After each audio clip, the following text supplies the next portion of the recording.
Yes, good morning dear students. Good morning बच्चों। आज जल्दी गुड मॉर्निंग हो गई, टाइम चेंज हो गया। 10 की जगह हम 8:15 पे मिल रहे हैं।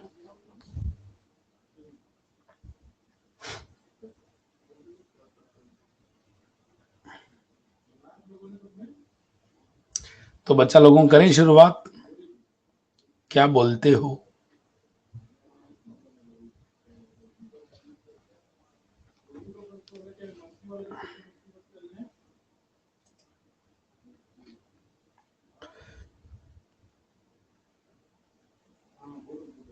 हाँ, इंडिया तो हमेशा ही जीतता है बेटा। भारत हमेशा जीतेगा, इंडिया हमेशा जीतेगा। लेकिन हम मैच की बात नहीं कर रहे। मैच तो हार जीत चलती रहती है। अथर्व, मैच वेच ज्यादा नहीं देखना।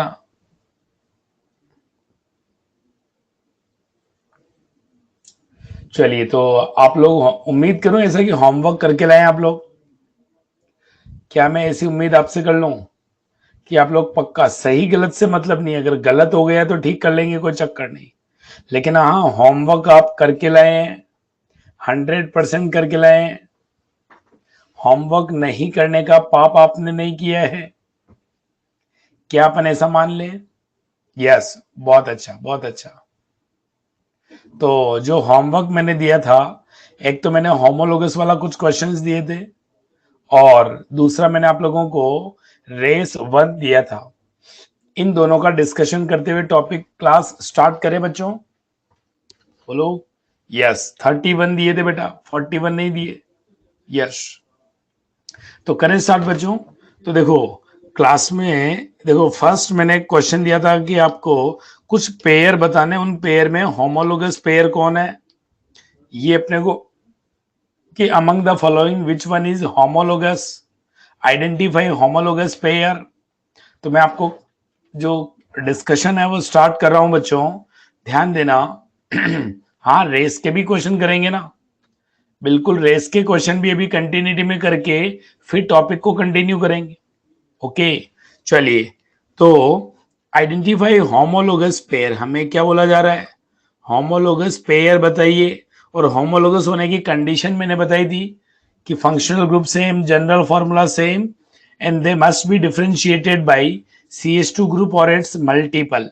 चलिए, तो अपना answer one by one match करेंगे। देखो, ये इसमें 4 कार्बन है और इसमें 6 कार्बन है, तो यहाँ 2 CH2 ग्रुप का अंतर है, और दोनों में एल्केन फैमिली दिए, होमोलोगस होंगे।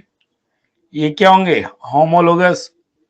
ओके, देन क्वेश्चन नंबर 2 की बात करें तो यहाँ भी 1 2 3 4 5 कार्बन है, 1 2 3 4 5। यहाँ भी 5 कार्बन है, यहाँ भी 5 कार्बन, कार्बन का नंबर सेम है। डबल बॉन्ड 1 नंबर पे, डबल बॉन्ड 1 नंबर पे दिए, आइडेंटिकल होंगे। ये होमोलोगस नहीं होंगे बच्चा लोगों। होमोलोगस होने के लिए कम से कम एक CH2 ग्रुप का अंतर होना चाहिए, कम से कम एक CH2, 2 CH2, 3 CH2, ऐसे अंतर होना चाहिए।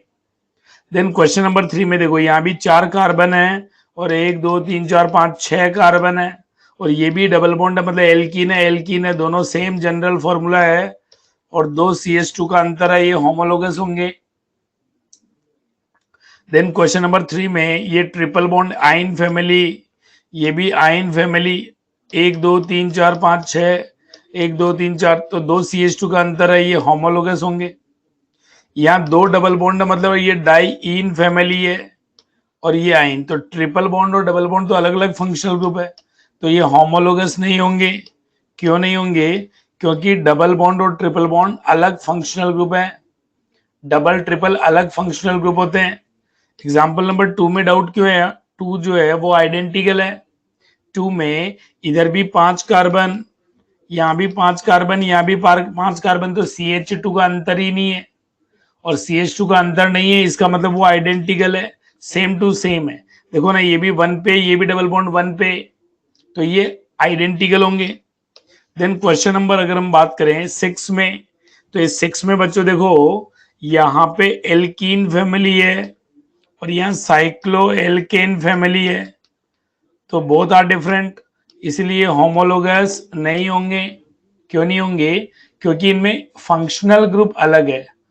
0 CH2 का डिफरेंस नहीं चलता है। CH2 का कम से कम एक CH2 का अंतर होना चाहिए, तीनों कंडीशन सेटिस्फाइड होना चाहिए, तीनों में भी एक भी कंडीशन एप्लीकेबल नहीं है तो वो होमोलोगस नहीं होंगे। तो देखो क्वेश्चन नंबर 7 में ये डाइईन 1 2 3 4 5 6 2 3 4 5 6 7 8, यहाँ 6 कार्बन, यहाँ 8 कार्बन, यहाँ 2 CH2 ग्रुप का अंतर है और डाइईन फैमिली है दोनों, यहाँ भी डाइईन फैमिली, तो होमोलोगस होंगे। देन क्वेश्चन नंबर 7 में 1 2 3 4 5 कार्बन, 4 कार्बन यहाँ भी थायो एल्कोहल, यहाँ भी थायो एल्कोहल सेम है, ये 1 डिग्री अमाइन है और ये 3 डिग्री अमाइन है, तो 1 डिग्री और 3 डिग्री अलग अलग फंक्शनल ग्रुप है, ये होमोलोगस नहीं होंगे। ये कार्बोक्सिलिक एसिड और ये भी कार्बोक्सिलिक एसिड है, यहाँ 2 कार्बन है, यहाँ 1 2 3 4 कार्बन है, तो ये होमोलोगस होंगे। तो ये क्वेश्चन नंबर 1 to 10 कराए मैंने, 1 to 10 में। हाँ आइसोलेटेड बोलो ना, कोई चक्कर नहीं है, लेकिन आइसोलेटेड, कॉन्जुगेटेड, क्यूमुलेटेड ये अलग अलग फंक्शनल ग्रुप नहीं है, ये सेम है। कब? जब डबल बॉन्ड का नंबर सेम हो। क्वेश्चन नंबर 6 तो देखो ना, ये डबल बॉन्ड है, मतलब एल्कीन फैमिली है, रिंग साइक्लो एल्केन फैमिली। तो क्वेश्चन नंबर 10 तक हो गए बच्चों। कोई चक्कर आफत दिक्कत मुश्किल रह गए हो तो बोलो। डाइईन और सिंगल इन हाँ अलग फंक्शनल ग्रुप है, क्योंकि जनरल फॉर्मूला अलग हो जाएगा, 2 हाइड्रोजन कम हो जाएंगे। ओके चलिए आगे बढ़ता हूं। देन क्वेश्चन नंबर 11 पे आता हूं। क्वेश्चन नंबर 11 क्या बोल रहा है? क्वेश्चन नंबर 11 फंक्शनल ग्रुप में कौन है? यहां फंक्शनल ग्रुप जो है वो फंक्शनल ग्रुप है एस्टर, और यहां भी फंक्शनल ग्रुप है एस्टर, तो फंक्शनल ग्रुप सेम हो गया। यहां कार्बन है 4, यहाँ 1 2 3 और 4, तो दोनों में 4, 1 2 3 4 और ये 5, यहाँ 5 कार्बन है, यहाँ 4 कार्बन है, कार्बन का अंतर है 1 CH2 का, ये होमोलोगस हो जाएंगे। ओके देन देखो ये कीटोन है और ये भी कीटोन है, यहाँ 5 कार्बन है, यहाँ 4 कार्बन है, तो 1 CH2 का अंतर हो जाएगा इनमें, और 1 CH2 का अंतर है, फंक्शनल ग्रुप सेम है, तो होमोलोगस होंगे। देन क्वेश्चन नंबर 13 में बच्चा ध्यान देना, ये वाला फंक्शनल ग्रुप एल्डिहाइड है और ये वाला functional group ketone. Aldehyde ketone अलग अलग फंक्शनल ग्रुप है, इसलिए होमोलोगस नहीं होंगे। They are not homologous because they have different functional group.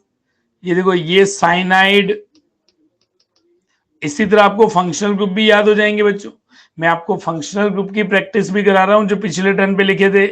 यहाँ 1 2 3 4, 1 2 3 4 5 6 7 कार्बन, तो 3 CH2 का अंतर है, ये होमोलोगस होंगे।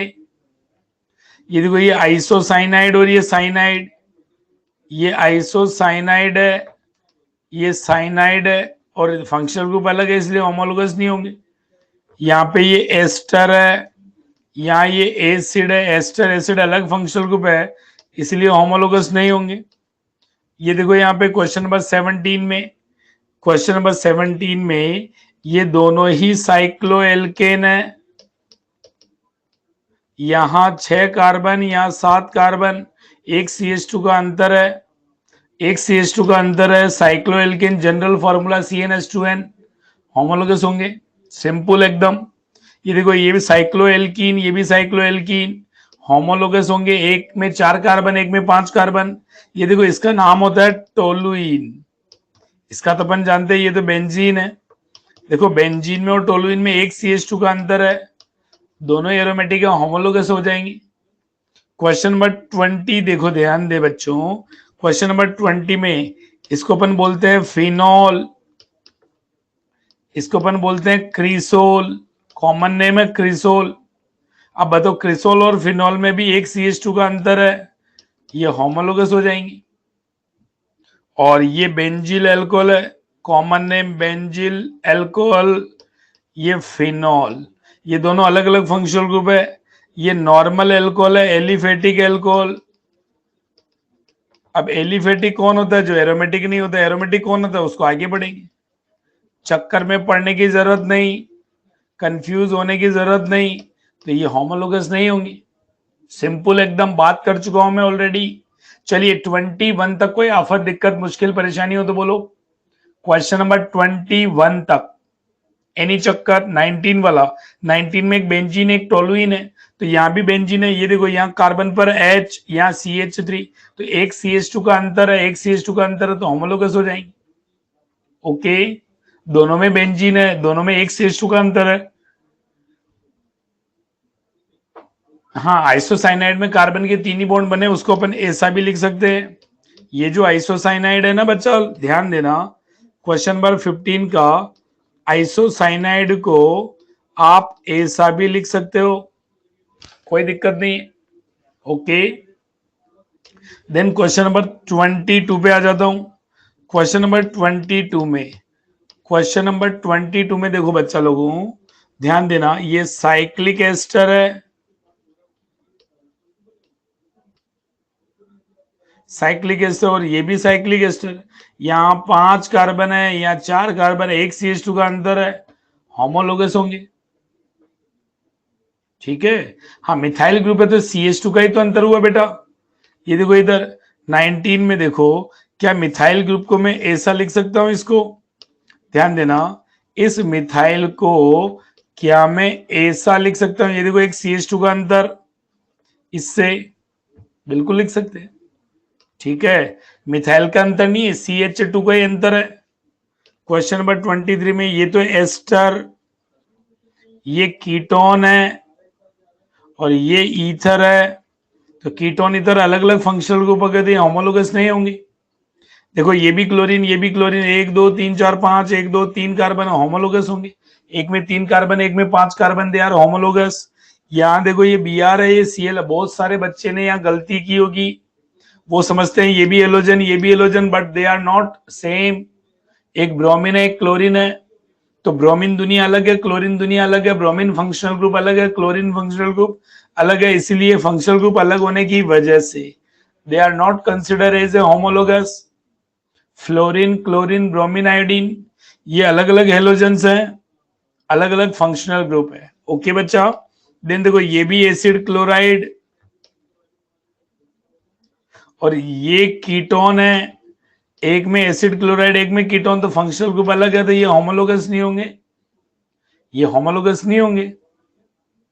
हेलोजन आपने मैंने एक फंक्शनल ग्रुप नहीं है, हाँ हेलोजन अपने आप में एक फंक्शनल ग्रुप नहीं है।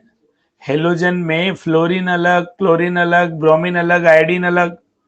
अब देखो यहाँ पे, ये देखो ये एसिड ब्रोमाइड है, एसिड ब्रोमाइड, और ये भी एसिड ब्रोमाइड। यहाँ 2 कार्बन, यहाँ 4 कार्बन, ये डेफिनेटली होमोलोगस होंगे, बिल्कुल होमोलोगस होंगे।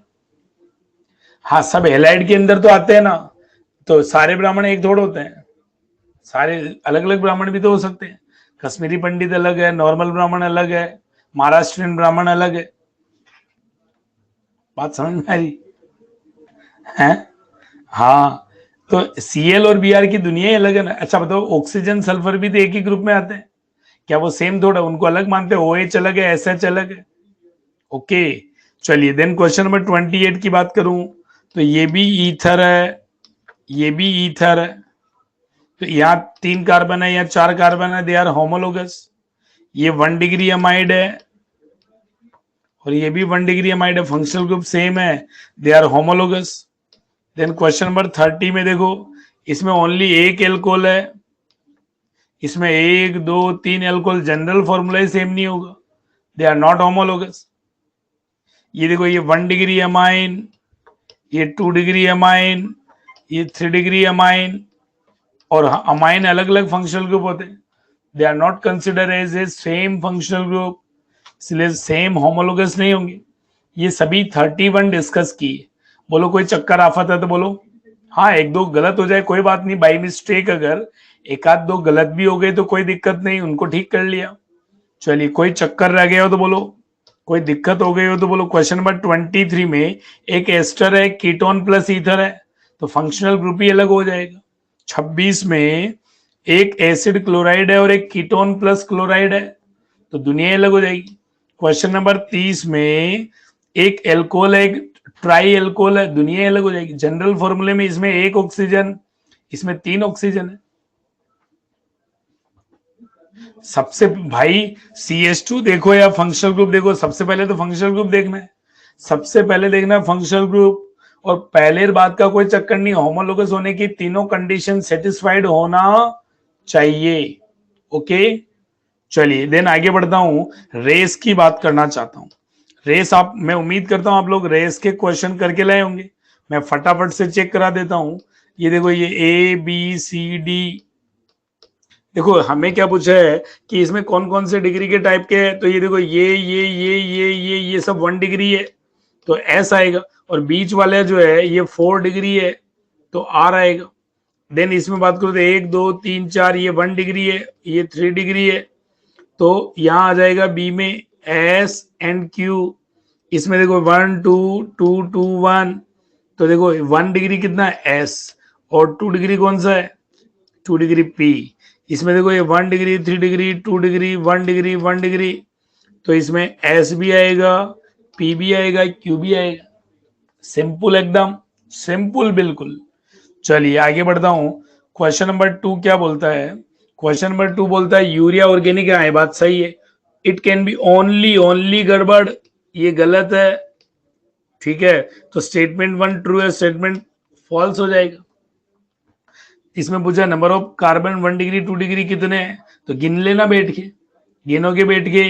तो देखो यहाँ पे जो 2 डिग्री कार्बन है, एक 2 डिग्री कार्बन ये रहा, एक 2 डिग्री कार्बन ये रहा, एक 2 डिग्री कार्बन, ये 2 डिग्री कार्बन, और 2 डिग्री कार्बन 3 यहीं पे दिया हुआ है।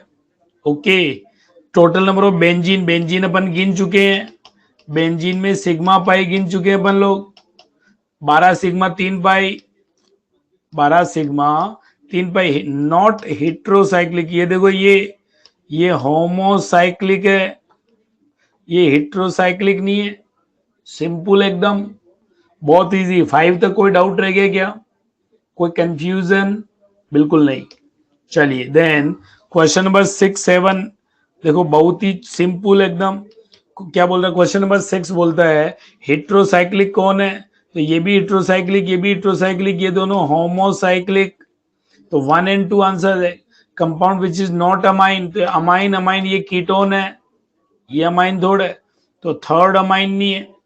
अच्छा, यहाँ सारे गिनूंगा नहीं, 8वें में अगर किसी ने गलती करी है तो जस्ट काउंटिंग में गलती करी होगी, किसी का आंसर नहीं आ रहा है तो फिर से एक बार आंसर चेक करे। और किसी का कोई डाउट रह गया हो तो बोल दो 8 9 10।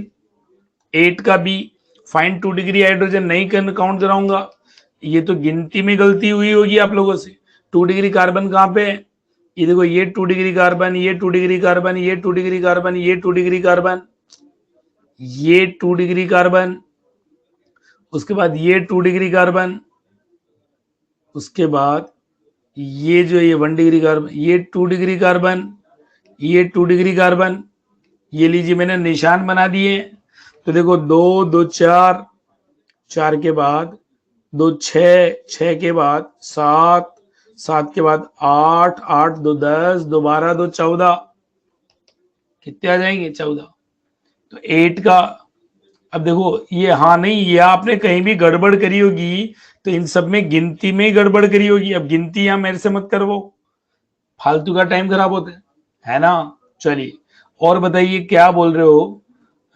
10 का, अरे सी में डाउट है, 10 के सी में क्यों डाउट है? 10 का सी तो सिंपल एकदम, ये रहा देखो, ये कैसा है, CH3 CH2 CH2 CH3 CH2 CH3, कितने डिग्री अमाइन है, 3 डिग्री अमाइन है, ये 3 डिग्री अमाइन हो गया।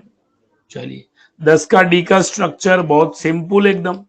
क्या आपको कंडेंस फॉर्मूले को ओपन करना आता है कि नहीं आता है? बस ओपन करना आता है तो कोई चक्कर ही नहीं है। कंडेंस फॉर्मूले को मैंने आप लोगों को ओपन करना सिखाया है, ये 2 डिग्री अमाइन हो जाएगा।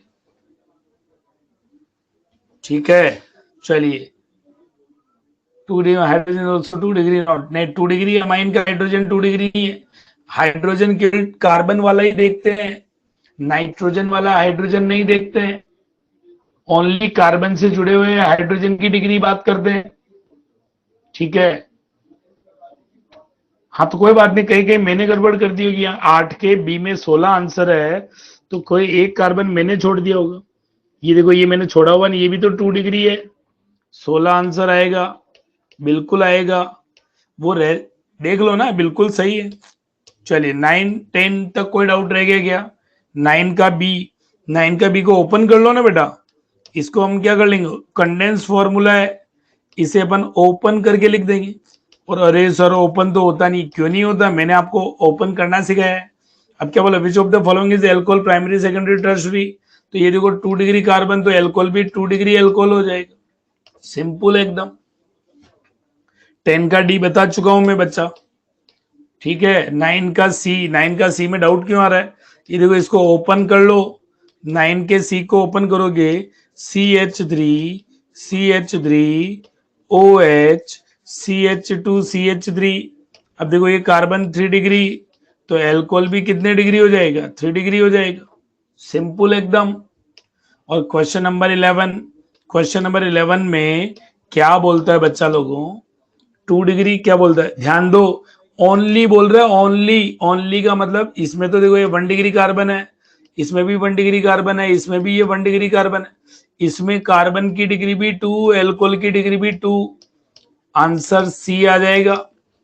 नेक्स्ट टर्न पर ध्यान देना बच्चों, नेक्स्ट टर्न पर होमवर्क जो रहेगा, रेस मैं आपको भेजूंगा हैंड आउट के साथ, और उसका आंसर भी भेजूंगा। रेस नंबर 2 आप नेक्स्ट टर्न पे करके लाइएगा।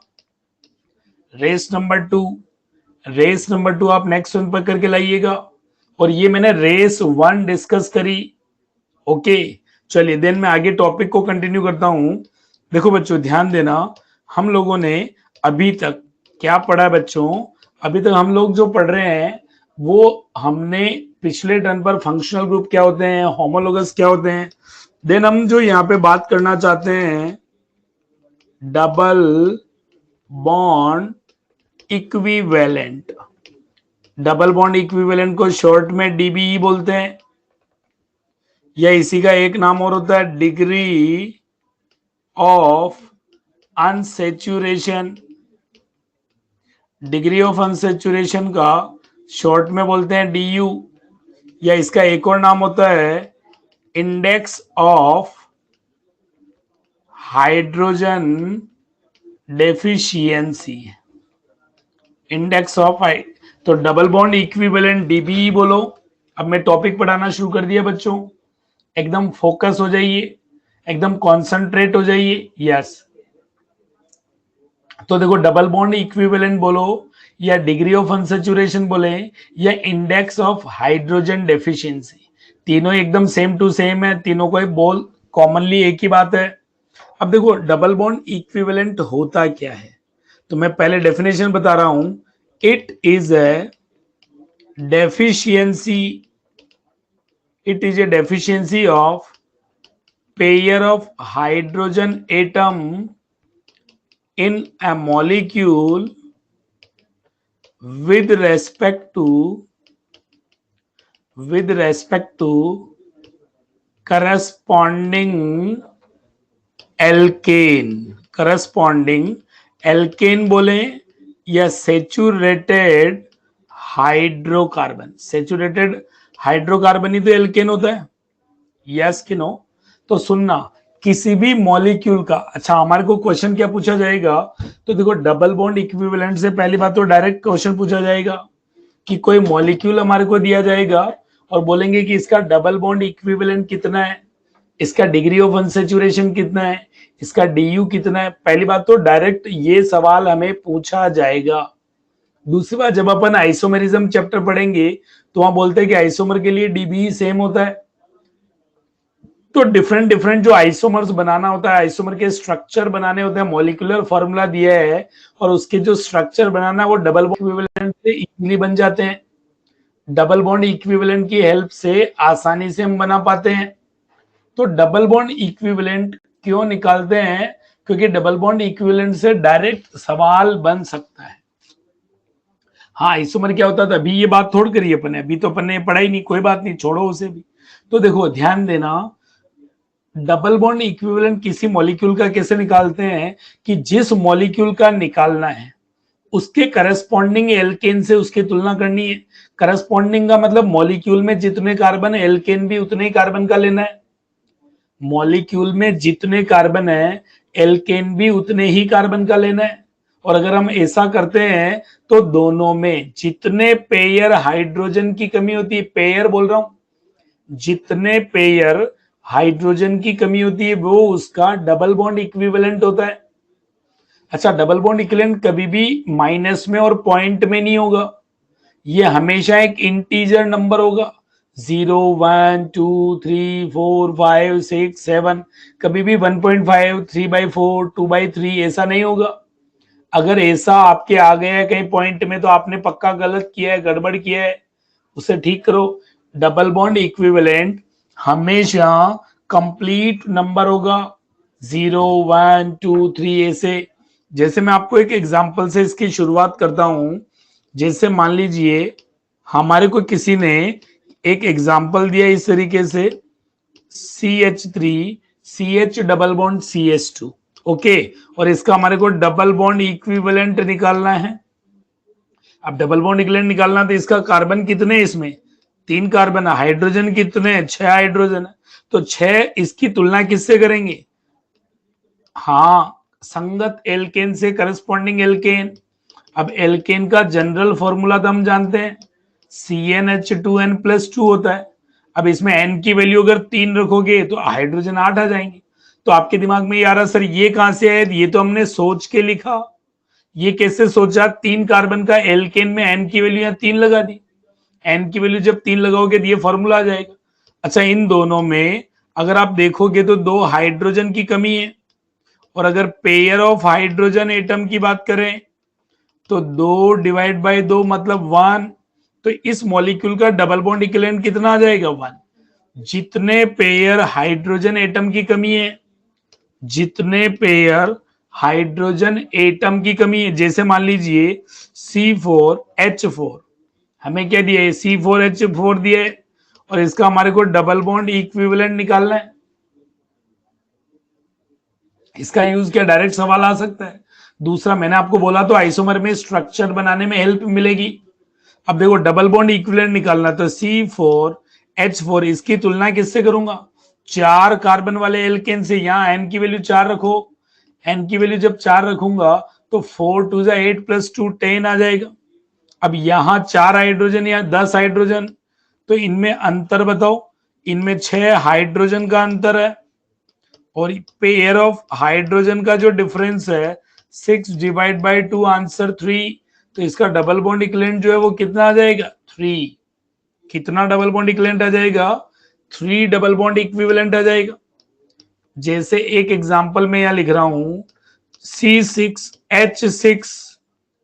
अब C6H6 का डबल बॉन्ड इक्विवेलेंट निकालना है हमारे को, तो 6 कार्बन वाले क्या करूंगा, एल्केन की तुलना, 6 कार्बन जब वैल्यू CnH2n+2 में, किसमें CnH2n+2 में 6 वैल्यू रखूंगा तो ये 14 आएगा। अच्छा बताओ, ये 14 और इनमें कितने हाइड्रोजन की कमी है, 8 हाइड्रोजन की कमी हो गई।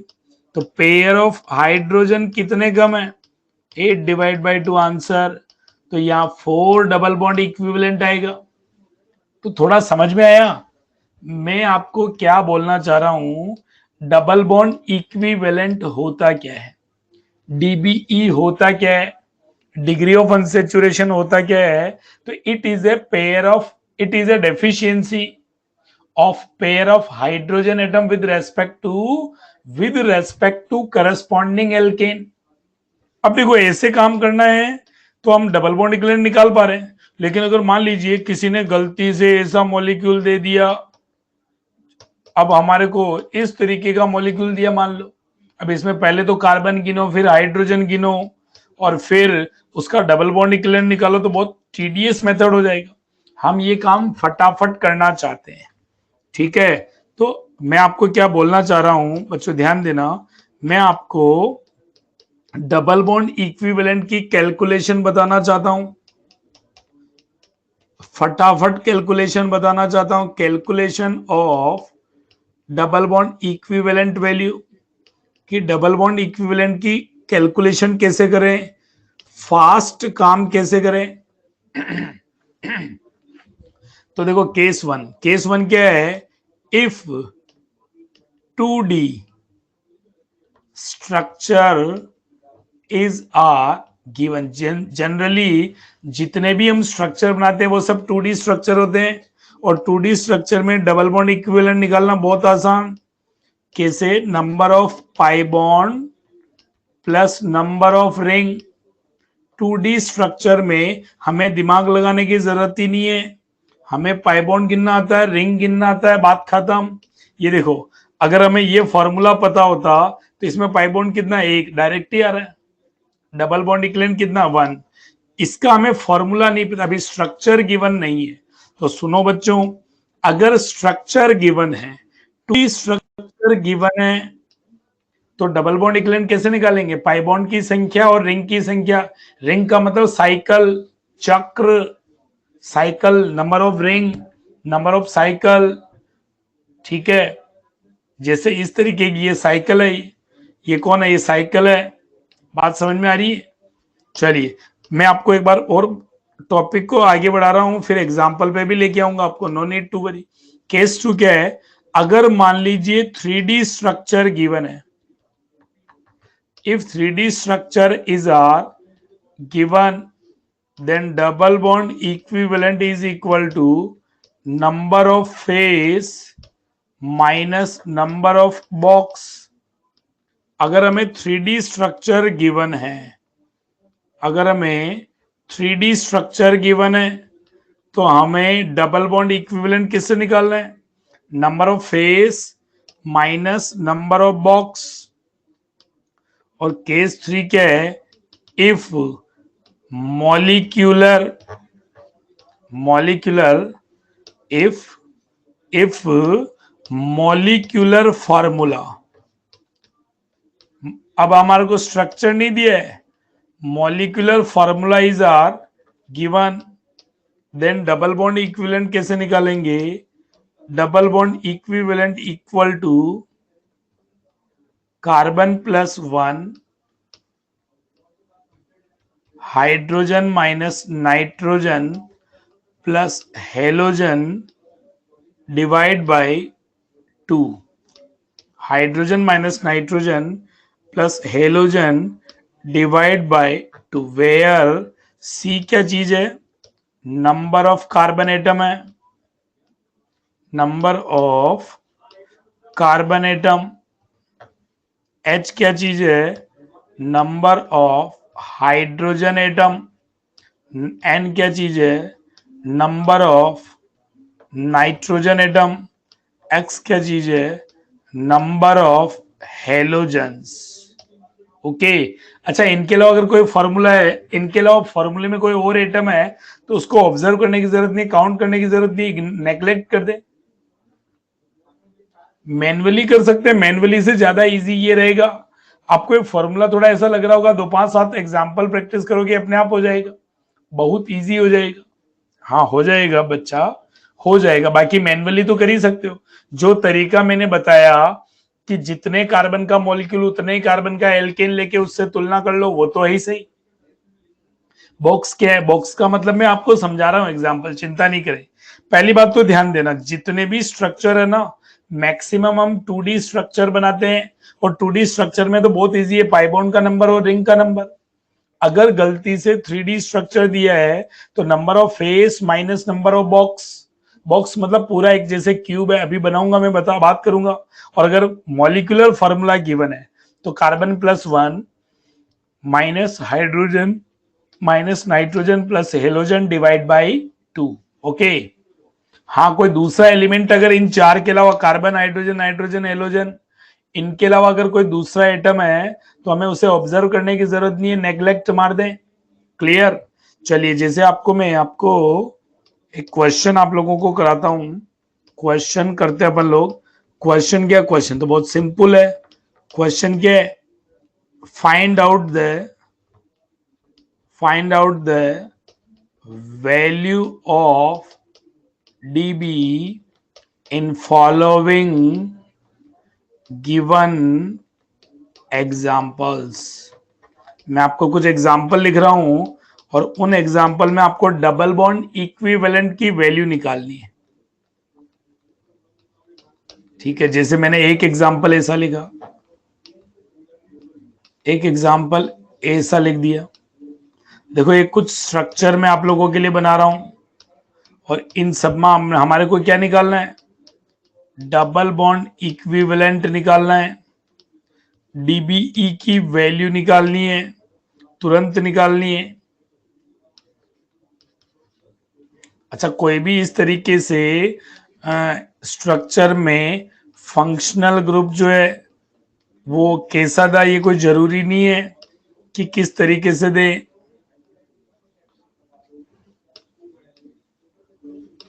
स्ट्रक्चर कैसा भी दिया जा सकता है, हमें मालूम होना चाहिए, बहुत इजीली मालूम होना चाहिए।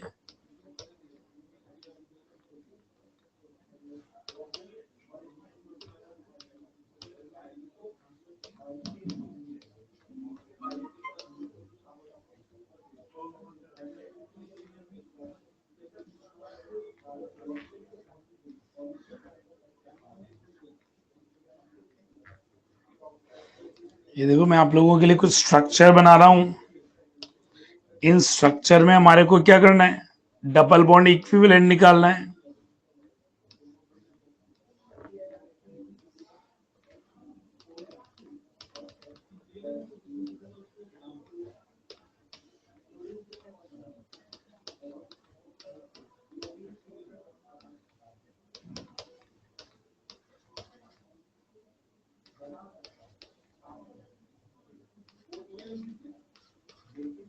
C6H7N C4H2Cl2 Br2 C6H3Cl Br iodine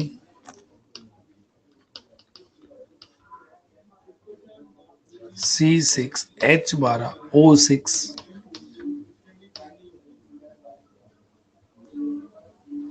C6H6O। देखो ये मैंने कुछ एग्जाम्पल लिखे हैं और इन एग्जाम्पल में आपको डबल बॉन्ड इक्विवेलेंट निकालना है, डीबीई निकालना अभी शुरू करें, तुरंत तुरंत तुरंत हो जाएगा,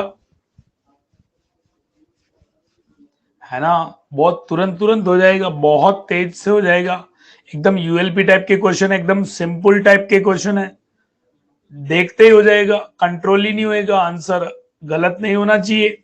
चलिए चलिए अब मैं आपको बोलता हूं, वन बाय वन करना शुरू करते हैं। चलिए वन में क्वेश्चन क्या लिखे, एग्जाम्पल नंबर वन में डीबी की वैल्यू बोलो फटाफट से, बोलते चलो, मैं चिपकाता चलता हूं। डबल बॉन्ड इक्विवेलेंट बताओ कितने पाई बॉन्ड है, 1 2 3 पाई बॉन्ड है, रिंग 0 है, तो आंसर 3 + 0 3 आंसर आ जाएगा। चलिए क्वेश्चन नंबर 2 में डबल बॉन्ड इक्विवेलेंट बोलो फटाफट, 1 pi bond, 2 pi bond, 2 + 1 answer 3, 2 pi bond एक रिंग है। क्वेश्चन नंबर 3 में डबल बॉन्ड इक्विवेलेंट बोलो, तो 2 तो पाई बॉन्ड है और एक रिंग है, 2 + 1 आंसर 3। क्वेश्चन नंबर 4 बेंजीन में डबल बॉन्ड इक्विवेलेंट बोलो तो 3 पाई बॉन्ड। अच्छा, बेंजीन को कोई अगर ऐसा भी लिख दे तो भी आपको समझना है, 3 + 1 रिंग है, आंसर कितना आएगा 4।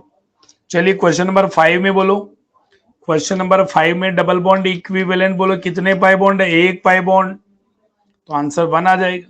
क्वेश्चन नंबर 6 में डबल बॉन्ड इक्विवेलेंट बोलो बोलो बोलो बच्चा बच्चा बोलो बोलो, ये देखो 1 2 3 और ये रिंग 4 और ये देखो ऐसा लिखा है तो इसको छोड़ मत देना, ये देखो एक पाई बॉन्ड इधर छुपा हुआ है,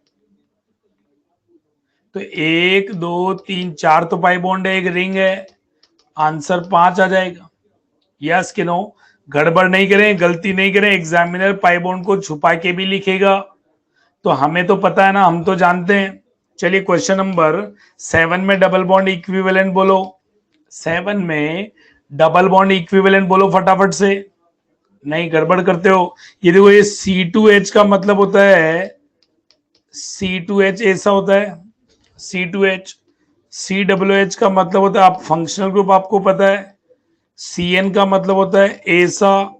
अब गिनो बैठ के पाई बॉन्ड, एक, दो, तीन, चार, पांच, और पांच और एक रिंग, 5 + 1 कितना double bond equivalent? 6 double bond equivalent आएगा। गलती नहीं होना चाहिए, किसी ने C2H मिला के लिख दिया है, इसका मतलब ये बनाना है। किसी ने CN लिख दिया, मतलब ये बनाना है। समझ आ रही है आपको? साइनाइड में 2 पाई बॉन्ड होते हैं, ट्रिपल बॉन्ड होता है। अच्छा, क्वेश्चन नंबर 8 आप देखो। क्वेश्चन नंबर 8, क्या आपको 3D स्ट्रक्चर नजर आ रहा है? बिल्कुल नजर आ रहा है। क्वेश्चन नंबर 8 जो है वो 3D स्ट्रक्चर है, और 3D स्ट्रक्चर क्यूब का है। क्यूब में कितने फेस होते हैं बच्चा? क्यूब में फेस कितने होते हैं? आप देखो ना, आप जिस रूम में बैठे हो, मान लो वो क्यूब है, तो एक छत, एक फर्श, एक सामने, एक पीछे, एक दाएं, एक बाएं, 6 फेस है, और पूरे क्यूब को एक बॉक्स मान लो। तो 6 - 1 माइनस करना है बच्चा, आंसर 5 आएगा। अच्छा, ये देखो, ये हट बनाई मैंने, झोपड़ी बनाई, जिसमें ये टूटा बॉन्ड नहीं है, पीछे वाला बॉन्ड बनाया मैंने, पीछे वाला, ये मैंने पीछे वाला बॉन्ड बनाया है। चलो इसका डबल बॉन्ड इक्विवेलेंट बताओ। तो इसमें कितने फेस है? हट में, झोपड़ी में, 2, 2, 4 और एक बेस, 5 फेस होते हैं, और 5 फेस माइनस एक बॉक्स, आंसर 4 आ जाएगा। कितना आ जाएगा? अभी देखो, क्वेश्चन नंबर 10 से लेके 16 तक ये सब मैंने आपको क्या दिए हुए हैं? ये मॉलिक्यूलर फार्मूला दिए हुए हैं।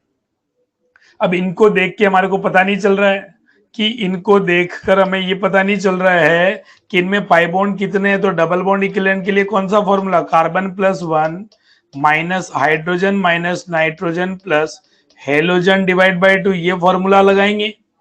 अब बार बार ये फॉर्मूला लगा के, तो देखो यहाँ पे डबल बॉन्ड इक्विवेलेंट कितना आएगा, मैं डायरेक्ट कर रहा हूं, क्योंकि आपको फॉर्मूले में वैल्यू पुट करना है, बस डायरेक्ट सिंपल वैल्यू पुट करना है। यहाँ कितना आ जाएगा? 6 और 2 8/4, 5, ये 2 आ जाएगा। डबल बॉन्ड इक्विवेलेंट यहाँ कितना आ जाएगा? 6 और 6 1 7 में से 3 4 आ जाएगा। यहाँ डबल बॉन्ड इक्विवेलेंट कितना आ जाएगा? 4 और 1 5, ठीक है। 2 2 4 2 6/2 3, 5 में से 3 गया तो 2 आ जाएगा डबल बॉन्ड इक्विवेलेंट। यहाँ डबल बॉन्ड इक्विवेलेंट कितना आ जाएगा? तो देखो ना, 3 4 5 6, 6/3 3, 7 - 3 4 आ जाएगा। देखो मैं फॉर्मूले में वैल्यू रख रहा हूं। डबल बॉन्ड इक्विवेलेंट कितना आ जाएगा? 6 1 7 डिवाइड बाई 6 -1, और यहाँ डबल बॉन्ड इक्विवेलेंट कितना आ जाएगा? 6 7 4 3 4 आ जाएगा। यस कि नो? देखो, ये मैंने आप लोगों के लिए डबल बॉन्ड इक्विवेलेंट कैसे निकालते हैं। देखो, कोई चक्कर आफत मुश्किल रह गई हो तो बताओ। अगर कोई आपके मन में कंफ्यूजन, दिक्कत, आफत रह गई हो तो बोलो। एक में पुट करके बता दो। सिद्धार्थ, पाप लग गया, मैं तो पुट करके बता ही दूंगा, लेकिन आपको पाप लग गया, आपको गणित के विद्यार्थी हैं, क्या इसमें वैल्यू पुट करना आपको नहीं आएगा? फॉर्मूला सामने लिखा हुआ है, इसमें वैल्यू पुट करना नहीं आएगा। कार्बन की वैल्यू 6 + 1, हाइड्रोजन कितना 12 minus nitrogen 0, halogen 0 divide by 2, 6 और 1 7, 12 में से 12/2, 12/2, 12/2 तो 6, 7 - 6, ये माइनस आएगा यहाँ पे। तो 7 - 6 आंसर कितना आएगा? 1। बिल्कुल, ये तो सिंपल वैल्यू पुट करनी है, कोई करना ही नहीं है कुछ। बॉक्स हमेशा एक ही हो ऐसा कोई जरूरी नहीं है। बॉक्स अभी मैं एक एग्जांपल देता हूं, उसमें 2 बॉक्स बनाता हूं, ठीक है। अच्छा, ऐसा ही क्वेश्चन मैं आपको दे दूं, घर से करके लाएंगे आप लोग। डबल बॉन्ड इक्विवेलेंट अगर कोई आपसे नींद में भी पूछे तो निकलना आना चाहिए। अगर कोई डबल बॉन्ड इक्विवेलेंट आपको नींद में भी पूछ ले तो शक्ल देखते डबल बॉन्ड इक्विवेलेंट आपसे होना चाहिए। तो चलिए क्वेश्चन 1 लिख देता हूं, घर से आप करके लाएंगे। Find the value of du for following given example। following given example, चलिए फॉर एग्जाम्पल, जैसे मान लीजिए, क्या करूं? हाँ, एग्जाम्पल लिख रहे हैं और क्या करें। चलिए लिख लीजिए बच्चा लोगों, ऐसा एक एग्जाम्पल लिखा है।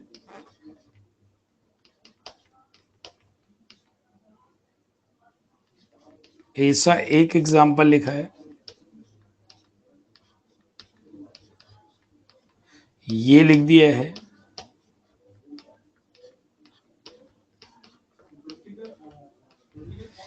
ऐसा लिख दिया है,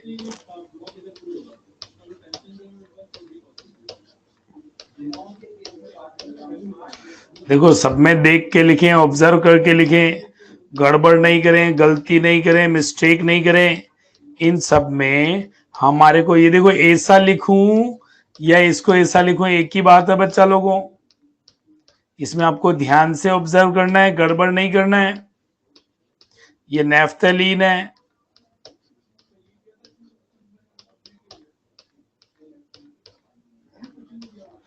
इन सब में हमारे को डबल बॉन्ड इक्विवेलेंट निकालना है। क्या निकालना है? डबल बॉन्ड इक्विवेलेंट निकालना हमारे को।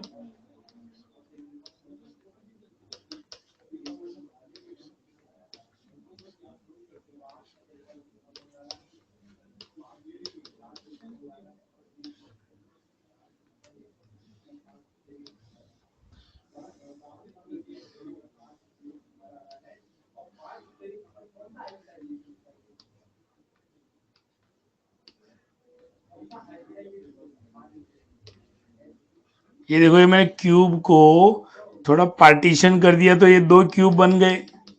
दो क्यूब को मिला के ये 3D आपको नजर आ रहा होगा, इसीलिए मैंने पार्टीशन वाले को ग्रीन कलर से बता दिया।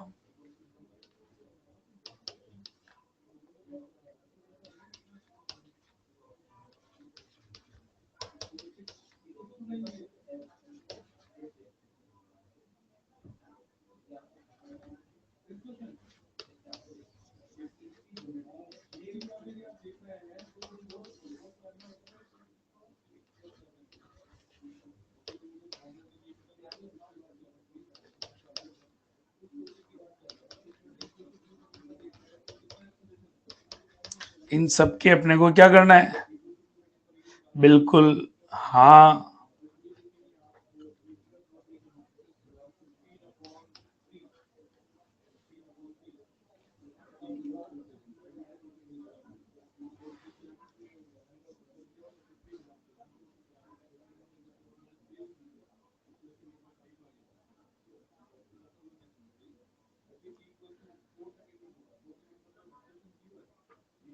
C4 2 1 3 2 5 1 6 O2।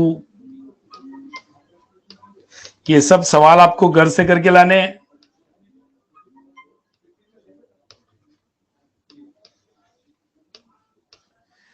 C7 H6O2।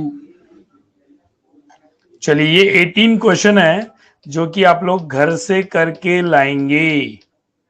ये सभी 18 क्वेश्चन आप घर से करके लाएंगे। हाँ लिखो ना, कौन मना करता है, लिखो इनको। और नहीं भी लिखो तो प्रिंट में देख के लिख लेना, कोई चक्कर थोड़े है, सिंपल है एकदम। मैंने डे 1 ही क्लियर कर दिया था,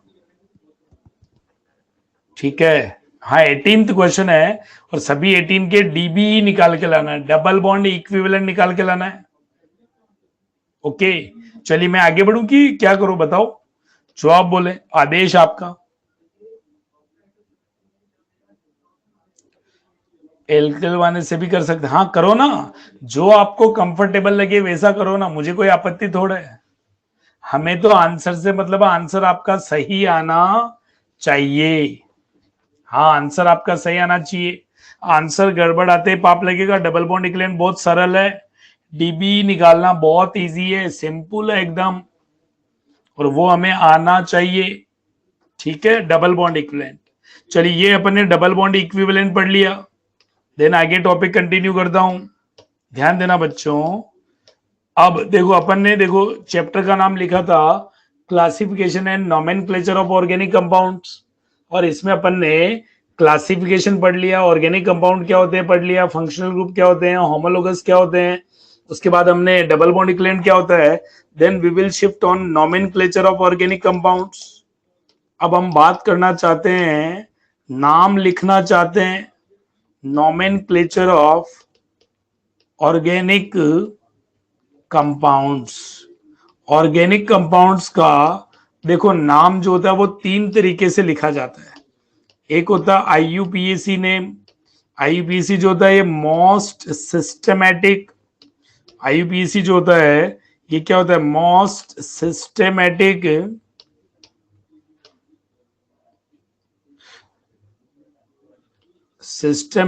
नेमिंग सिस्टम है ये, most systematic naming system. Second होता है कॉमन नेमिंग पैटर्न, ये रैंडम होता है, इसमें कोई ऐसा नहीं होता है। थर्ड होता है डिराइव्ड नेमिंग सिस्टम, आजकल इसे हटा दिया गया है, ये इसी में मर्ज हो गया है। तो हम लोग एक तरीके से 2 तरह की नेमिंग पढ़ते हैं, ध्यान देना, एक आईयूपीएसी एक कॉमन। अच्छा ध्यान देना बच्चों, पहली बात तो नाम की जरूरत क्यों पड़ी, तो सुनो, आजकल organic compound millions of organic compound है और उसमें हर साल थाउजेंड ऑफ ऑर्गेनिक कंपाउंड अपन नए सिंथेसाइज करके लिस्ट में ऐड कर लेते हैं। तो इतने सारे मॉलिक्यूल को बिना नाम के याद नहीं रख पाएंगे, तो उनकी एक पहचान होना चाहिए। जैसे हम लोग इतने सारे ह्यूमन बींग्स, अगर अर्थ पर मान लो 5 7 10 जने होते तो नाम की कोई जरूरत नहीं, वैसे ही पहचान लेते। लेकिन अगर हम लोग जो अब मिलियंस में हम लोग भी, तो हमारे को अपनी खुद की पहचान होने के लिए, अपनी खुद की यूनिक आइडेंटिफिकेशन के लिए हम लोग अपना एक नाम रखते हैं, ठीक है। उसी तरीके से मॉलिक्यूल भी बहुत सारे हैं, और मॉलिक्यूल जो बहुत सारे हैं तो उन मॉलिक्यूल का भी एक प्रॉपर कॉमन सिस्टम हो, तो उनके लिए नेमिंग सिस्टम डिसाइड किया गया कि हम पूरे सारे through out world, through out universe हम उनको पहचान पाए। तो उसके लिए शुरुआत में देखो रैंडमली मॉलिक्यूल डेवलप होते गए, तो उनका नाम जिसने जो रख दिया वो रख दिया। तो बिना लॉजिकल जो नाम होते हैं उन्हें कॉमन नेम बोलते हैं। कॉमन नेम में कोई क्यों फैक्टर नहीं लगता है। कॉमन नेम अपन ने डे 1 से पढ़ना शुरू कर दिया है। कॉमन नेम में ज्यादातर रटने वाले होते हैं, लेकिन फिर भी कुछ एग्जाम्पल कॉमन नेम के ऐसे हैं जिनको अपन सिस्टमैटिक कर सकते हैं। उनको चैप्टर के एंड में हम एक सिस्टम में डिफाइन कर देंगे, और मैं आपको चैप्टर के एंड में लगभग 200 से 300 कॉमन पॉपुलर नेम याद करवा दूंगा बिना किसी रट्टा मारने के। मतलब उनको हम सिस्टमैटिक कर देंगे, उनको थोड़ा रूल में अरेंज कर लेंगे और उससे जितना बन पाएगा कर लेंगे। अच्छा जैसे benzene, phenol, naphthalene, anthracene, pyrrole, thiophene, furan, ये तो शुद्ध रटने वाले ही हैं, इनका तो कुछ हो ही नहीं सकता। Malic acid, urea, citric acid, ये तो सब शुद्ध रटने वाले हैं। तो मैंने आपको कॉमन नेमिंग के लिए बताया है कि उनका कोई सिस्टम नहीं होता है, उनका कोई पैटर्न नहीं होता है, तो उनमें कोई क्यों फैक्टर नहीं लगेगा। मतलब आपने फ्यूरिन फ्यूरिन क्यों रखा, भैया रख दिया तो रख दिया, नो लॉजिक। लॉजिक लग भी सकता है, नहीं भी लग सकता है। तो कॉमन नेमिंग में तो कोई ऐसा सिस्टम नहीं होता है, हमें याद ही करने पड़ते हैं। हाँ, रटना ही समझदारी है। हाँ, उसमें फिर भी जितना सिस्टमेटिक हो सकेगा ताकि हमें रटने का एफर्ट कम हो जाए। तो देखो कॉमन नेम अपन डे 1 से पढ़ना शुरू कर दिए, और जब जब मॉलिक्यूल आएगा कॉमन नेम को घूर के देखेंगे अगर कोई कॉमन नेम है तो, ठीक है। अच्छा डिराइव नेम पहले यूज होते थे, ये एक तरह से फंक्शनल ग्रुप के बेसिस पर नाम लिखे जाते थे। आजकल इनको यूज नहीं करते, ये इसी में मर्ज हो गए। तो एक तो कॉमन नेमिंग पैटर्न हो गया, दूसरा होता है IUPAC. IUPAC most systematic name होता है। मतलब आईयूपीएसी नाम जो होता है वो रटने की जरूरत नहीं है, उसे समझकर, रूल को समझकर लिखना है। तो आईयूपीएसी में रटने की जरूरत नहीं है, प्रॉपर लॉजिकल है। अच्छा ये रूल कौन बनाता है, तो पूरा वर्ड ने मिलकर एक ऑर्गेनाइजेशन बनाया हुआ है, international union for pure and applied chemistry, और उन्होंने इनका रेगुलेशन करते हैं, मेंटेनेंस करते हैं। कहीं कोई एरर है तो उसे ठीक करते हैं, कोई नया रूल लॉन्च करना तो करते हैं। लेकिन एक सिस्टमेटिक एक फोरम है, और वहां से हमें सब लोगों को पता चलता है। तो जो रूल हम पढ़ते हैं वही ऑस्ट्रेलिया वाले पढ़ते हैं, वही यूके वाले पढ़ रहे हैं, वही यूएस वाले पढ़ते हैं। तो सारों का एक सब सेम चीज सीखते हैं तो यूनिफॉर्मिटी बनी रहती है। मतलब मान लीजिए हमने इथेन बनाया, हमने बोल दिया इथेन हमने बना लिया, तो सारे लोग समझ जाएंगे कि हमने क्या बनाया। इक्वलिटी रहती है, कोई चक्कर नहीं रहता है। ओके, तो मैं आपको क्या बोल रहा हूं, पहली बात तो नाम रखने की जरूरत क्यों पड़ी, क्योंकि रेंडमनेस से बचने के लिए। अब सारी जगह अलग अलग जगह बैठ के सब साइंटिस्ट अलग अलग काम करेंगे तो पता ही नहीं चलेगा कि सेम पे काम कर रहे हैं कि दूसरा बनाया, है ना। तो इसीलिए आईयूपीएसी सिस्टम बनाया हमने। और आईयूपीएसी में ध्यान देना, अब देखो मैं आईयूपीएसी पढ़ा रहा हूं, जहां जहां कॉमन नेमिंग सिस्टम की जरूरत होगी हम उसका यूज करते चलेंगे। डे वन से यूज कर रहे हैं अपन लोग, कॉमन नेम को अलग से नहीं पढ़ेंगे। जहां जहां नीड होगी वहां वहां उसको इंट्रोड्यूस करते चलेंगे, उसको साथ में पढ़ते चलेंगे, और जो बचेगा सबसे लास्ट में एक साथ चिपका डालेंगे। अच्छा, जो एक साथ लास्ट में लिखेंगे वो सिस्टमेटिक होगा, उसे रटने की जरूरत नहीं होगी। ठीक है, चलिए तो अब अपन बात करते हैं मॉलिक्यूल का आईयूपीएसी नाम। आईयूपीएसी नाम लिखना चाहते हैं अपन लोग, आईयूपीएसी नेमिंग सिस्टम की बात करना चाहते हैं अपन लोग। तो देखो किसी भी मॉलिक्यूल में, ध्यान देना बच्चों, किसी भी मॉलिक्यूल का आईयूपीएसी जब अपन नाम लिखते हैं तो मॉलिक्यूल को 3 पार्ट्स में डिवाइड करते हैं। कौन कौन सा? एक होता है प्रीफिक्स, एक होता है वर्ड रूट, एक होता है सफिक्स। वर्ड रूट, प्रीफिक्स और सफिक्स। प्रीफिक्स फिर 2 टाइप का होता है, एक होता है प्राइमरी प्रीफिक्स 1 डिग्री प्रीफिक्स, एक होता है secondary prefix 2 degree prefix. Suffix भी 2 तरीके का होता है, primary suffix 1 degree suffix and secondary suffix 2 degree suffix.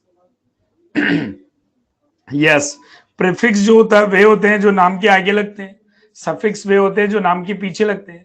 जैसे मान लीजिए हमने किसी व्यक्ति का नाम बोला श्रीमान सतीश जी शर्मा, तो श्रीमान एक प्रीफिक्स है, जी जो है वो सफिक्स है।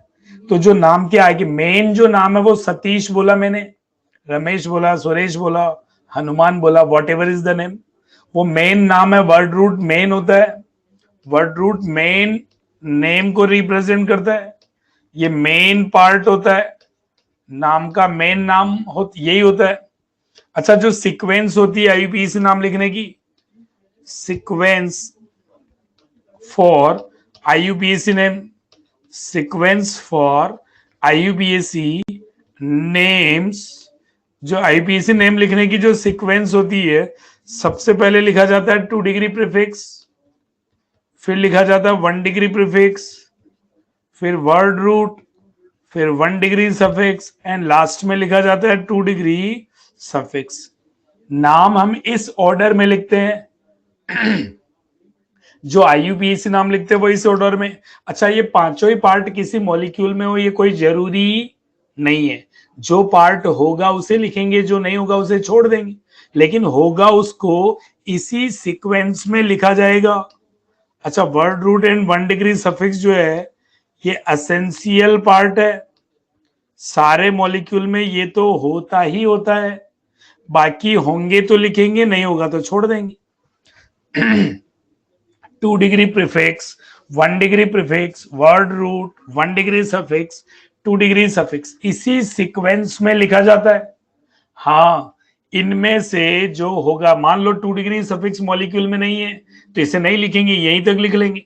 मान लो 1 डिग्री प्रीफिक्स नहीं है तो 2 डिग्री प्रीफिक्स के बाद डायरेक्ट 1 डिग्री वर्ड रूट लिखेंगे। बात समझ में आ रही है? मतलब अगर कोई भी इसमें से पार्ट है तो उसको इसी सीक्वेंस में लिखा जाएगा। सबसे पहले 2 डिग्री प्रीफिक्स, फिर 1 डिग्री प्रीफिक्स, फिर वर्ड रूट, फिर 1 degree suffix and then 2 degree suffix को लिखा जाता है। ओके, अब ये पांचों पार्ट का मतलब क्या है, इन पांचों पार्ट का मीनिंग क्या है, इन पांचों पार्ट से हमारे को क्या मैसेज मिलता है, ये मैं आप लोगों को समझा रहा हूं 1 बाय 1। मतलब ये पांचों पार्ट को अपन पढ़ना चाहते हैं 1 बाय 1।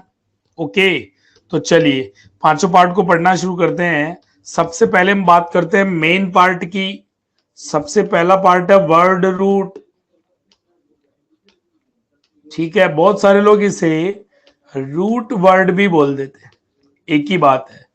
वर्ड रूट बोले या रूट वर्ड बोले एक ही बात है, ज्यादा चक्कर वाली बात नहीं है, ज्यादा कंफ्यूजन वाली बात नहीं है। वर्ड रूट बोले या रूट वर्ड बोले, ये क्या करेगा तो represent it represent number of carbon atom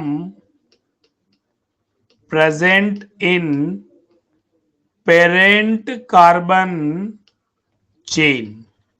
अच्छा, पहली बार वर्ड यूज कर रहा हूं पेरेंट कार्बन चेन, इसलिए वर्ड पीसीसी बोलेंगे शॉर्ट में। पीसीसी का मतलब है पेरेंट कार्बन चेन। तो ध्यान देना बच्चों, मैं आपको क्या निवेदन करना चाहता हूं, क्या समझाना चाहता हूं। देखो, जब भी अपन किसी मॉलिक्यूल का नाम लिखते हैं ना, जब भी हम किसी मॉलिक्यूल का नाम लिखते हैं तो उसमें हम एक कार्बन चेन का सिलेक्शन करते हैं। उस चेन का सिलेक्शन कैसे करेंगे, उस चेन के सिलेक्शन के रूल क्या है, ये तो मैं आपको समझाऊंगा। अभी मैं आपको रूल नहीं बता रहा, अभी मैं आपको रूल नहीं पढ़ा रहा हूं। मैं बोल रहा हूं जब जब अपन मॉलिक्यूल का आईयूपीएसी लिखेंगे तो हम एक कार्बन चेन सेलेक्ट करते हैं, और उस सेलेक्ट कार्बन चेन को क्या बोलते हैं, पेरेंट कार्बन चेन बोलते हैं। तो पेरेंट कार्बन चेन क्या है बच्चों, ध्यान देना। पेरेंट कार्बन चेन शॉर्ट में बोलते हैं PCC. Selected carbon chain, selected carbon chain while writing IUPAC names। IUPAC नाम लिखने समय जो कार्बन चेन सेलेक्ट की जाती है, चूज की जाती है, उसे अपन पेरेंट कार्बन चेन बोलते हैं। ओके। दूसरा एक होता है जिसे कि अपन साइड चेन बोलते हैं, या साइड चेन, या इसी को अपन सब्स्टिट्यूएंट भी बोल देते हैं। साइड चेन साइड चेन या सब्स्टिट्यूएंट भी बोल देते हैं। साइड चेन या सब्स्टिट्यूएंट क्या होंगे, ऐसे एटम और ग्रुप्स हाँ, ऐसे एटम और ग्रुप जिनको कि अपन ने पेरेंट कार्बन चेन में इंक्लूड नहीं किया है, कंसीडर नहीं किया है। सुनना बच्चों, मैं आपको क्या बोल रहा हूं, दोज एटम और ग्रुप्स, दोज एटम और groups which are not consider which are not consider or not include in parent carbon chain जिनको कि हमने पेरेंट कार्बन चेन में इंक्लूड नहीं किया है, ऐसे एटम और ग्रुप्स जिनको कि अपन ने पेरेंट कार्बन चेन में इंक्लूड नहीं किया है, उन्हें अपन क्या बोलते हैं, साइड चेन या सब्सिट्यूएंट या ब्रांच बोलते हैं। यस कि नो, बात समझ में आई आप लोगों को। अब ध्यान देना, मैं आपको एग्जांपल क्या बताना चाह रहा हूं, सुनना। यहां पे लिख रहा हूं नंबर ऑफ कार्बन एटम, यहां क्या लिख रहा हूं एग्जाम्पल बता रहा हूं। यहां लिख रहा हूं नंबर ऑफ कार्बन एटम, और उसके अकॉर्डिंग यहां पे लिख रहा हूं वर्ड रूट। वर्ड रूट देखो, एक कार्बन होता है क्या बोलते हैं, एक कार्बन के लिए मेथ वर्ड रूट, दो कार्बन के लिए एथ, तीन कार्बन के लिए प्रोप, ये सब आपको पता होंगे। चार कार्बन के लिए ब्यूट, पांच कार्बन के लिए पेंट, छह कार्बन के लिए अपन यूज करते हैं हेक्स, सात कार्बन के लिए यूज करते हैं हेप्ट, आठ कार्बन के लिए यूज करते हैं ऑक्ट,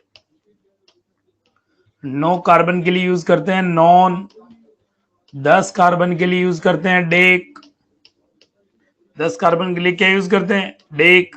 अगेन यहां लिख रहा हूं नंबर ऑफ कार्बन एटम और उसके करस्पॉन्डिंग वर्ड रूट।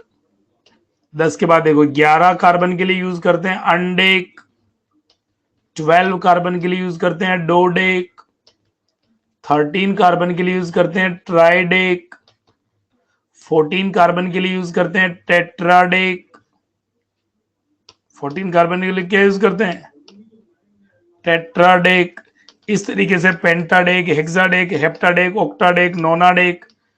20 कार्बन के लिए यूज करते हैं आइकोस, 21 कार्बन के लिए यूज करते हैं हेन आइकोस, 22 कार्बन के लिए डो आइकोस, 23 कार्बन के लिए tri icos, then tetra penta hexa hepta octa nona icos. बात समझ में आ रही है? हमें लगभग 15 तक तो मालूम ही होना चाहिए, 15 तक तो मालूम होना ही चाहिए, 15 तक तो पता होना ही चाहिए, 15 तक तो मालूम होना चाहिए। उससे बड़े मॉलिक्यूल इन जनरल आईयूपीएसी में आते नहीं है, पूछे नहीं, हमें नहीं पूछे जाते, होते तो हमें नहीं पूछे जाते। तो लगभग हमें 15 तक तो आना ही चाहिए। और 15 तक क्या, मैंने आपको लगभग एक तरीके से 23 29 तक लिख दिया है। कहां तक लिख दिया? 29 तक, नोना इकोस तक लिख दिया। बात समझ में आई? फिर 30 के लिए वापस ट्रायाकॉन्ट आ जाता है, फिर टेट्राकॉन्ट, ऐसे 100 तक लिख तो अपन बोल सकते हैं। 30 को क्या बोलते हैं? 30 कार्बन वाले को बोलते हैं ट्रायाकॉन्ट बोलते हैं। क्या बोलते हैं? कॉन्ट बोलते हैं। ठीक है, बात समझ में आ गई? चलिए, 31 को हैंड ट्रायाकॉन्ट बोलेंगे, 32 को डू ट्रायाकॉन्ट बोलेंगे, देन ट्राई ट्रायाकॉन्ट, टेट्रा ट्रायाकॉन्ट, ऐसे 40 को फिर टेट्राकॉन्ट बोलेंगे, फिर 50 को पेंटाकॉन्ट बोलेंगे, और जब 100 पहुंच जाएंगे तो सेंट बोलते हैं। तो नीड ही नहीं है इतनी, इतनी हमें जरूरत नहीं, हमें 15 तक पक्का आना चाहिए। 15 तक, 15 कार्बन तक हमारे को आना चाहिए। ये पहला बात बताई मैंने, क्या पहली बात बताई मैंने कि नंबर ऑफ कार्बन एटम के रेस्पेक्ट में वर्ड रूट क्या होता है, नंबर ऑफ कार्बन एटम के रेफरेंस में वर्ड रूट किसको बोलते हैं, पेरेंट कार्बन चेन क्या होती है, साइड चेन क्या होती है, सब्सिट्यूएंट क्या होते हैं। ठीक है, चलिए देन हम बात करते हैं और आगे बढ़ते हैं। ध्यान देना बच्चों। हाँ, सेकंड पार्ट की तरफ लेके चलता हूं। सेकंड पार्ट पे, सेकंड पार्ट जो हम पढ़ रहे हैं वो पढ़ लेते हैं प्राइमरी, सेकेंडरी पढ़ लेते हैं। चलो, सेकेंडरी प्रीफिक्स, सेकेंडरी प्रीफिक्स को अपन 2 डिग्री प्रीफिक्स बोलते हैं। सेकेंडरी प्रीफिक्स जो होता है ये किसके लिए यूज होता है? It is use for substituents or side chain present in a molecule। अब साइड चेन और सब्स्टिट्यूएंट किसको बोलते हैं ये तो जानते हैं हम लोग। बात समझ में आ रही है आप लोगों को? तो ध्यान देना, साइड चेन और सब्स्टिट्यूएंट के लिए हम सेकेंडरी प्रीफिक्स यूज करते हैं। सेकेंडरी प्रीफिक्स किनके लिए यूज करते हैं? It is use for substituent और side chain present in a molecule. अब ध्यान देना बच्चों, अगर किसी मॉलिक्यूल में एक से ज्यादा टाइप के सब्स्टिट्यूएंट प्रेजेंट है तो आईयूपीएसी नाम लिखते टाइम उनको अपन अल्फाबेटिकल ऑर्डर में लिखते हैं। If in a molecule more than one type of substituents are present,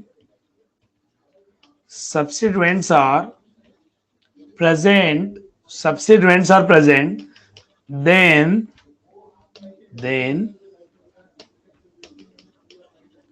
they are written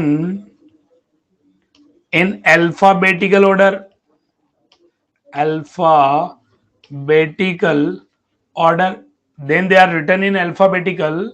Then they are written in alphabetical order along with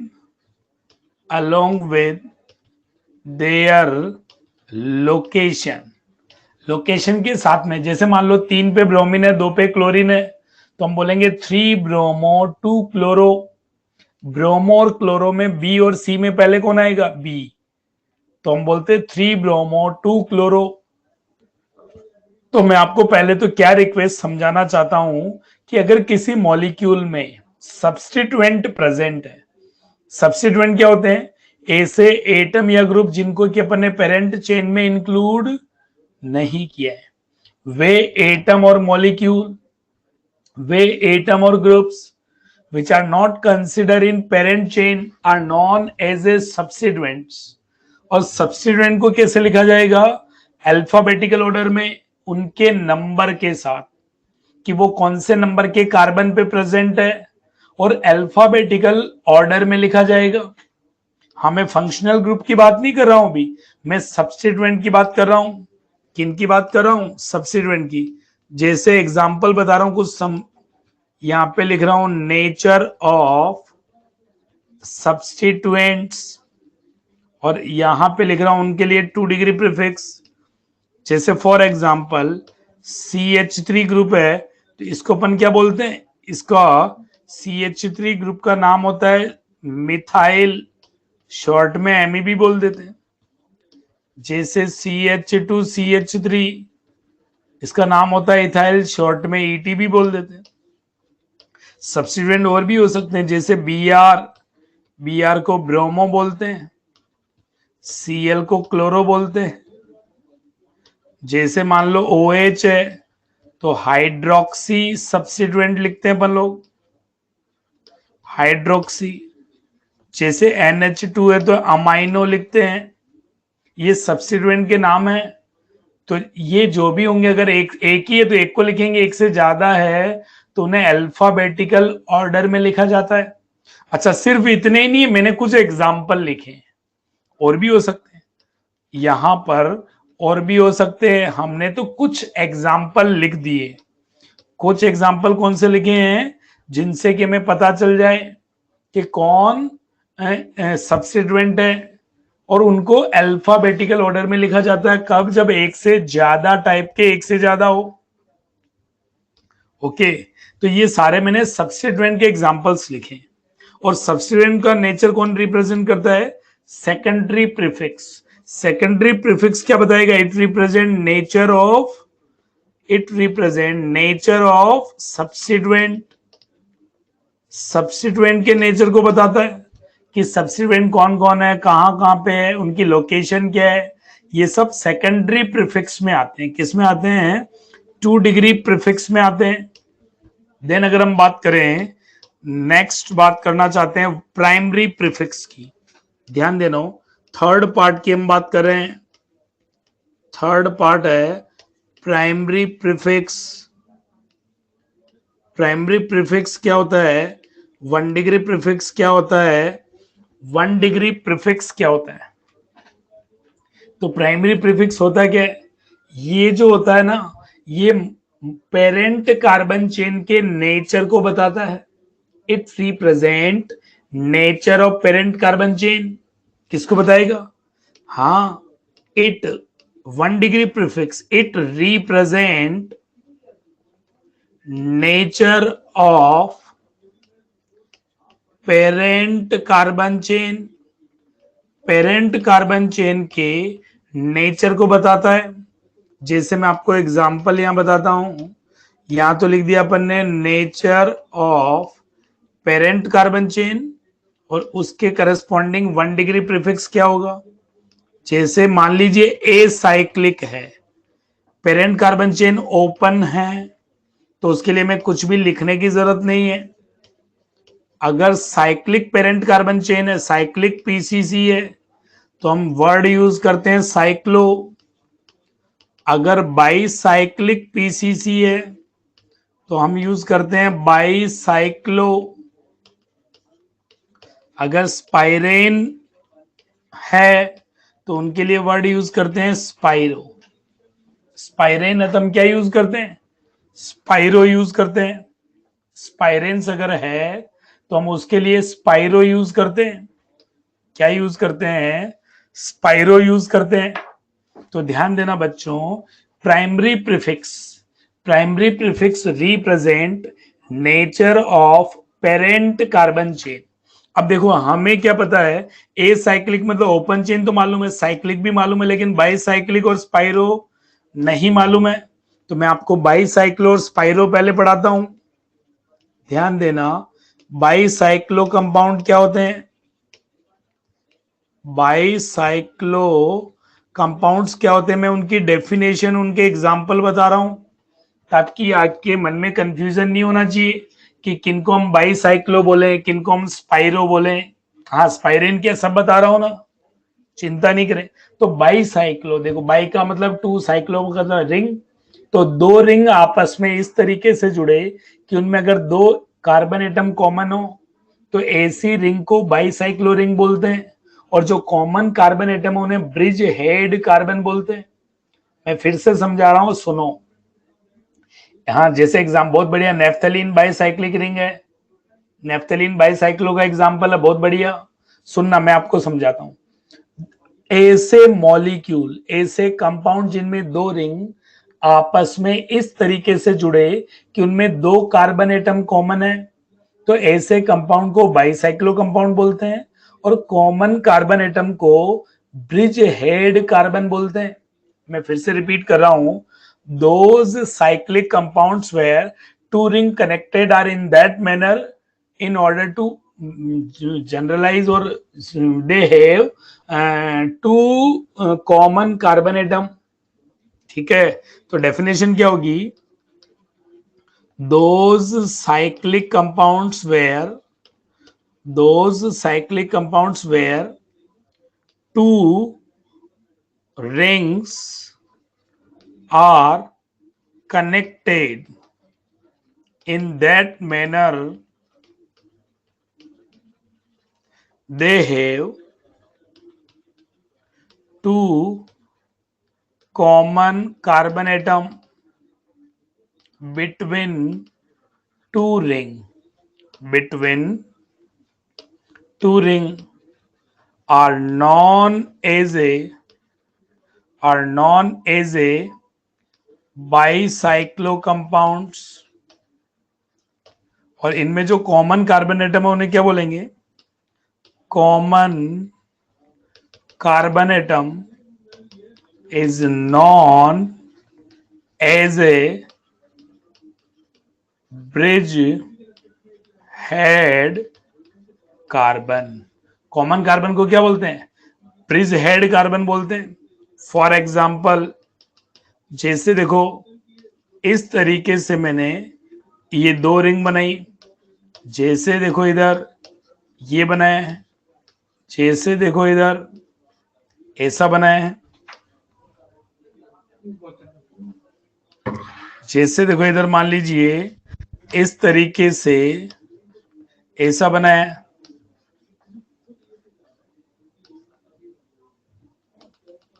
ये टूटा बॉन्ड नहीं है, ये ऊपर उठा हुआ बॉन्ड है, ये ऊपर उठा हुआ बॉन्ड है। ये कैसा बॉन्ड है, ऊपर उठा हुआ। ये देखो सारे एग्जांपल देखो, all are consider as a bicyclo compounds. सारे के सारे में देखो ये दो रिंग में ये कॉमन कार्बन एटम है, इसमें ये कॉमन कार्बन एटम है, ये देखो ये कॉमन कार्बन एटम है, ये कॉमन कार्बन एटम, दो रिंग के बीच में ये कॉमन कार्बन एटम है। तो all are the examples of bicyclo 1 to 5। और ये जो कॉमन कार्बन एटम है, ये जो कॉमन कार्बन एटम है, इसे अपन बोलते हैं bridge head carbon atom, bridge head carbon atom. ये कॉमन कार्बन एटम है।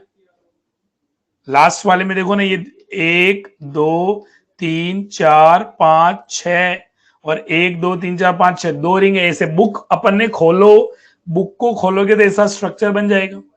इसी को मैं ऐसा भी लिख सकता हूं, ये जो स्ट्रक्चर है और ये दोनों सेम स्ट्रक्चर है, ये दोनों सेम स्ट्रक्चर है, इनमें केवल लिखने का फर्क है, कहीं भी अंतर नहीं है। They are same, exactly same, identical है, बस केवल लिखने का फर्क है, अलग अलग तरीके से लिखा, ओपन बुक करके लिख दिया। अच्छा ध्यान देना, जैसे मान लीजिए मैंने ऐसा स्ट्रक्चर बना दिया, जैसे मान लीजिए मैंने ऐसा स्ट्रक्चर बना दिया, तो ये 1 से लेके 4 तक, ध्यान देना बच्चों, 1 से 4, 1 to 4, ये एग्जाम्पल है, एग्जाम्पल ऑफ बाईसाइक्लो कंपाउंड। लेकिन 5 and 6 not example of bicyclo, ये बाईसाइक्लो नहीं है। ये जो एग्जाम्पल है ये बाईसाइक्लो नहीं है। क्यों? क्योंकि इनमें दो रिंग में दो एटम कॉमन नहीं है, ये बाईसाइक्लो नहीं है बच्चा लोगों। ध्यान देना, बाईसाइक्लो कंपाउंड्स वे कंपाउंड्स होते हैं जिनमें दो रिंग में दो कार्बन एटम कॉमन होते हैं। Between two ring two atoms are common. और अगर वो कार्बन है तो ब्रिजेड कार्बन बोल देंगे, नाइट्रोजन है तो ब्रिजेड नाइट्रोजन। बात समझ में आ रही है? तो मैं आपको बहुत सिंपल रिक्वेस्ट कर रहा हूं, बाईसाइक्लो क्या होते हैं? बीच वाला कार्बन ब्रिजेड नहीं है, जहां से कनेक्टिविटी है, जहां से बॉन्ड पास ऑन हो रहा है, तीन बॉन्ड एक जगह से पास ऑन हो रहे हैं, उसे ब्रिजेड बोल रहे हैं। जहां से तीन बॉन्ड पास ऑन हो रहे हैं, तीन बॉन्ड का ब्रिज बन रहा है, उसे ब्रिज हेड बोल रहे हैं। ठीक है? और बाईसाइक्लो क्या है कि दो रिंग में दो कार्बन एटम अगर कॉमन है तो ऐसी रिंग को बाईसाइक्लो बोलते हैं। ओके, देन मैं स्पाइरो की बात करता हूं। स्पाइरो क्या होता है? ध्यान देना बच्चों, स्पाइरो कंपाउंड्स क्या होते हैं उसकी भी हम बात कर लेते हैं। ध्यान देना बच्चों, spiro compounds, S for spiro, S for single, मतलब दो रिंग में अगर सिंगल कार्बन एटम कॉमन है तो ऐसे कंपाउंड्स को स्पाइरो कंपाउंड्स बोलते हैं। और ऐसे कंपाउंड्स को हम जब स्पाइरो कंपाउंड्स बोलते हैं तो उनमें कॉमन कार्बन एटम को स्पाइरो सेंटर बोलते हैं। 5-6 एग्जांपल स्पाइरो का नहीं है, अभी बात करता हूं, सुनना। Those cyclic compounds, those cyclic compounds where those cyclic compounds where between two ring one common carbon atom is present are known as a spiro compounds। और कॉमन कार्बन एटम जो होता है in spiro compounds common carbon atom is known as a spiro centre.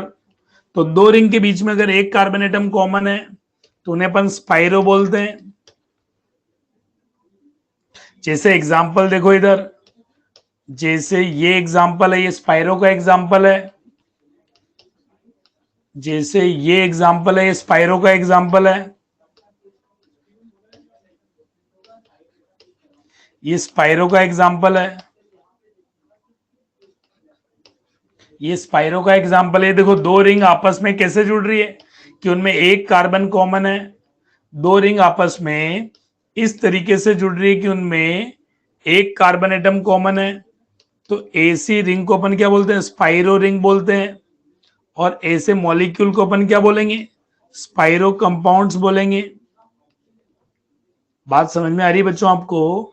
मैं आपको क्या request करना चाहता हूं कि स्पाइरो और बाईसाइक्लो में कंफ्यूज नहीं होना है। बहुत इजीली हम पहचान पाते हैं, कहीं कोई चक्कर नहीं। और जो सेंटर होता है उसे बोलते हैं स्पाइरो सेंटर। और ये कंपाउंड स्पाइरो कंपाउंड्स हो जाएंगे, ये कंपाउंड स्पाइरो कंपाउंड्स हो जाएंगे। स्पाइरो में दो रिंग में एक कार्बन एटम कॉमन होता है। तो ये देखो यहां पे मैंने लिखा बाईसाइक्लो और स्पाइरो। तो ये बाईसाइक्लो और स्पाइरो पहचान में आया आप लोगों को? कौन बाईसाइक्लो है कौन स्पाइरो है, ये एकदम क्लियर हो गया आप लोगों को? कोई कंफ्यूजन नहीं? मतलब कोई नींद में भी उठा के पूछे हमें कि बाईसाइक्लो क्या होता है तो हमें कंफ्यूज नहीं होना है, दिक्कत में नहीं आना है, टेंशन में नहीं आना। बाईसाइक्लो स्पाइरो साइक्लो सब जानते अपन लोग, यस कि नो? और ये मैंने आप लोगों को बताया, ध्यान देना बच्चों, ये मैंने आप लोगों को क्या बताया? ये मैंने आप लोगों को 1 degree primary prefix, 1 degree prefix के बारे में बताया। देन और आगे बढ़ता हूं, ध्यान देना बच्चों, क्वेश्चन नेक्स्ट फोर्थ पार्ट की बात कर रहा हूं। फोर्थ पार्ट जो है वो है प्राइमरी सफिक्स प्राइमरी सफिक्स या इसे 1 डिग्री सफिक्स बोलते हैं। ये किसको बताएगा? तो it represent nature of bond present in PCC, parent carbon chain में बॉन्ड के नेचर को। हाँ बस जस्ट मैं 5 मिनट में छोड़ रहा हूं, ये 4th और 5th पार्ट कंप्लीट करके छोड़ रहा हूं, 5-7 मिनट में छोड़ रहा हूं, नो नीड टू वरी। तो देखो, it represent nature of bond present in parent carbon chain, जैसे नेचर ऑफ बॉन्ड और उसके रेफरेंस में 1 डिग्री सफिक्स क्या लिखते हैं? तो जैसे सिंगल बॉन्ड होता है, सिंगल बॉन्ड के लिए अपन क्या लिखते हैं? एन, जानते हैं हम लोग। डबल बॉन्ड के लिए हम लोग क्या लिखते हैं? इन लिखते हैं। ट्रिपल बॉन्ड के लिए अपन क्या लिखते हैं? ट्रिपल बॉन्ड के लिए आइन लिखते हैं। मान लीजिए 2 डबल बॉन्ड है तो क्या लिखेंगे? डाई इन लिखेंगे। मान लीजिए 3 डबल बॉन्ड है तो हम क्या लिखेंगे? ट्राई इन लिख देंगे। मान लीजिए 2 ट्रिपल बॉन्ड है तो अपन क्या लिखते हैं? डाइन, डरना नहीं, डाई आइन। मान लीजिए डबल भी है, ट्रिपल भी है तो अपन क्या लिखते हैं? इनाइन लिखते हैं। इन प्लस आइन मिला के इनाइन, इन प्लस आइन मिला के क्या बन जाएगा? इनाइन। ये प्राइमरी सफिक्स होता है। प्राइमरी सफिक्स जो होता है ये किसको रिप्रेजेंट करता है? Nature of bond present in PCC, parent carbon chain में बॉन्ड का नेचर कैसा है? पेरेंट कार्बन चेन में सिंगल बॉन्ड है या पेरेंट कार्बन चेन में डबल बॉन्ड है या कैसा है, इसको रिप्रेजेंट करता है। और ध्यान देना बच्चों, डबल बॉन्ड और मल्टीपल बॉन्ड जो होता है उनको भी उनकी लोकेशन के साथ में लिखते हैं। मल्टीपल बॉन्ड का मतलब double and triple. Multiple bond also written along with their position, along with their location, while writing IUPAC name,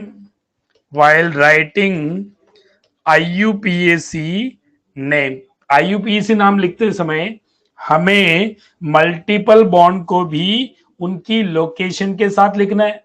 जैसे डबल बॉन्ड 2 नंबर पे तो 2 करके लिखेंगे 2 इन, ट्रिपल बॉन्ड मान लो 2 नंबर पे तो 2 आइन, ऐसा करके लिखेंगे हम लोग। बात समझ में आ रही है आप लोगों को कि मल्टीपल बॉन्ड के नेचर को, पेरेंट कार्बन चेन में बॉन्ड का नेचर कैसा है? पेरेंट कार्बन चेन में बॉन्ड का नेचर कैसा है ये प्राइमरी सफिक्स से पता चलता है, 1 डिग्री सफिक्स से पता चलता है। हाँ, नंबरिंग कैसे करेंगे वो मैं बताऊंगा।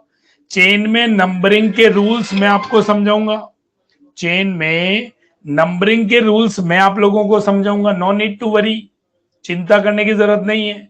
हमें तो अभी जो मैं बोल रहा हूं वो समझो कि हम जब भी IUPAC नाम लिखेंगे तो कार्बन चेन का सिलेक्शन करेंगे और उस सेलेक्टेड चेन में नंबरिंग करेंगे।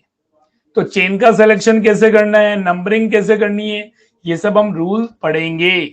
ओके, देन 5th पार्ट की हम बात करें, ध्यान देना 5th पार्ट जो है, ध्यान देना बच्चों, 5th और लास्ट पार्ट है सेकेंडरी सफिक्स। सेकेंडरी सफिक्स जो होता है या 2 डिग्री सफिक्स, सेकेंडरी सफिक्स या 2 डिग्री सफिक्स क्या होगा? तो सेकेंडरी सफिक्स वो होता है जो मॉलिक्यूल में प्रिंसिपल फंक्शनल ग्रुप के नेचर को बताता है। अच्छा, फंक्शनल ग्रुप मॉलिक्यूल में एक से ज्यादा हो सकते हैं लेकिन प्रिंसिपल फंक्शनल ग्रुप एक ही होगा। और प्रिंसिपल फंक्शनल ग्रुप का चयन हम प्रायोरिटी टेबल से करेंगे। वो टेबल अपन बना लेंगे, अगले से अगले टर्न तक वहां पहुंच जाएंगे।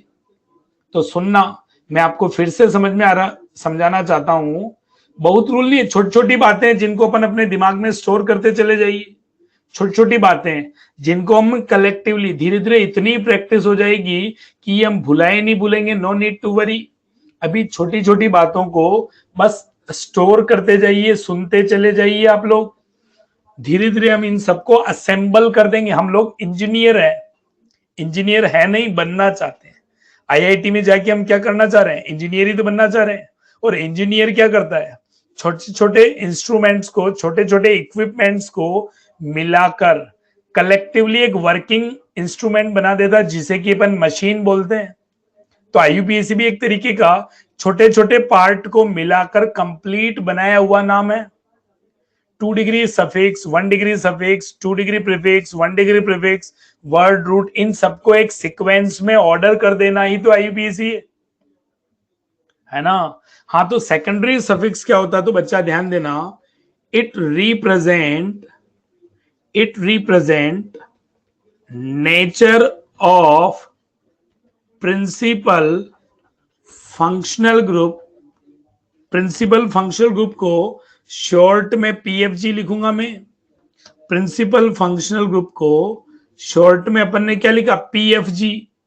तो it represent nature of principal functional group present in molecule. Present in molecule, ध्यान देना बच्चों, नोट करके बात करना चाहता हूं। In a molecule, in a molecule, one और more than one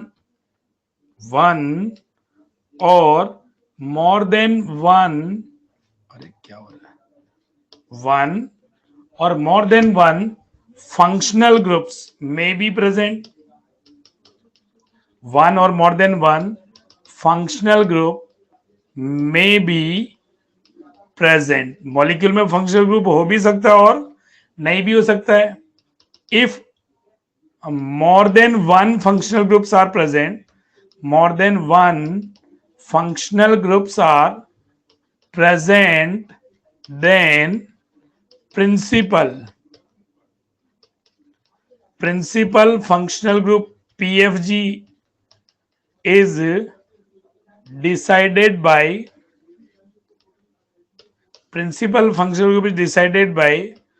priority table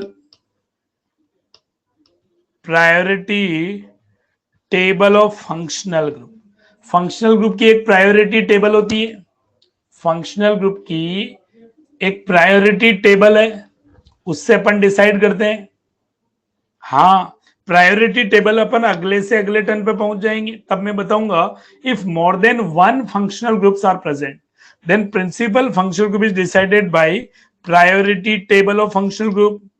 जैसे मान लीजिए मैं आपको कुछ एग्जांपल बता रहा हूं, जहां यहां लिख रहा हूं nature of principal functional group, और उसके लिए 2 डिग्री सफिक्स क्या लिखते हैं। जैसे मान लीजिए कार्बोक्सिलिक एसिड है, तो इसके लिए अपन लिखते हैं ओइक एसिड। जैसे मान लीजिए यहां पर अपन ने लिखा OH, तो इसके लिए अपन लिखते हैं ओल। जैसे मान लीजिए यहां पर अपन ने एल्डिहाइड लिखा, तो एल्डिहाइड के लिए लिखते हैं L.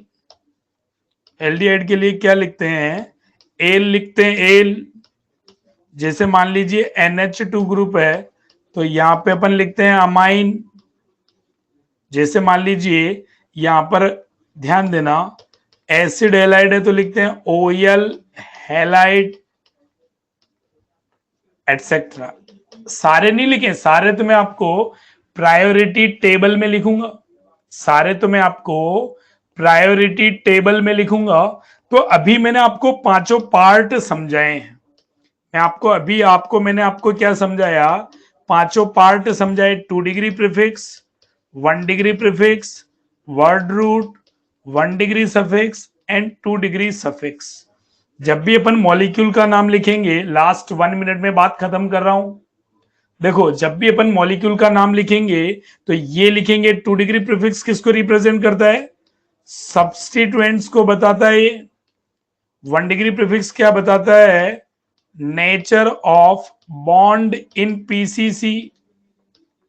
1 degree carbon, word root किसको बताता है, number of carbon atom in PCC. 1 degree suffix क्या बताता है, नेचर ऑफ पीसीसी, ये बताता है nature of bond in PCC. और ये 2 डिग्री सफिक्स क्या बताता है, nature of principal functional group. इनको बताता हमारे को। तो कौन किसको रिप्रेजेंट करता है, तो कार्बन सब में होंगे होंगे और बॉन्ड सब में होंगे होंगे। तो बॉन्ड और कार्बन तो सब में होंगे, तो ये एसेंशियल पार्ट हो गया। अच्छा, ये सब्सटीट्यूएंट हो भी सकते हैं, नहीं भी हो सकते हैं। रिंग साइक्लिक भी हो सकती है, ओपन भी हो सकता है। फंक्शनल ग्रुप प्रेजेंट हो भी सकते हैं, नहीं भी हो सकते हैं। यस कि नो? तो जो होंगे वो लिखेंगे, जो नहीं होगा उसे छोड़ देंगे। ओके, और यहीं पर मैं अपनी क्लास ओवर कर रहा हूं। इससे बाद आगे इन एग्जाम्पल को और आगे की इससे कैसे नाम लिखेंगे, रूल्स क्या है, सारी बातें अगले टर्न पे कंटिन्यू करता हूं। आज मैंने आपको आईयूपीएसी का हल्का हल्का इंट्रोडक्शन देना शुरू कर दिया है। धीरे धीरे मैं आपको आईयूपीएसी का इंट्रोड्यूस करते हुए टॉपिक को कंटिन्यू कर रहा हूं, डेवलप कर रहा हूं। अगले टर्न पे भी कुछ इंफॉर्मेशन शेयर करूंगा। अभी 2 से 3 टर्न पे और मैं थोड़ी थ्योरी पढ़ाऊंगा, देन टोटली अपन एग्जाम्पल पे शिफ्ट हो जाएंगे। ठीक है, टेस्ट में जितना पढ़ा देंगे उतना आएगा बेटा, जितना पढ़ा दूंगा उतना आएगा। रेस टू होमवर्क करना है, अगले टर्न पे डिस्कस करूंगा मैं। रेस टू और डबल बॉन्ड इक्विवेलेंट के जो क्वेश्चन है वो आप करके लाइएगा, वो मैं अगले टर्न पे आपको डिस्कस करूंगा। और यहां क्लास ओवर कर रहा हूं, और अभी आपको मैं ये हैंड आउट रेस टू और रेस टू के सॉल्यूशन में आपको भेज देता हूं। मैं आपको हैंड आउट रेस टू और रेस टू के सॉल्यूशन में आपको भेज देता हूं।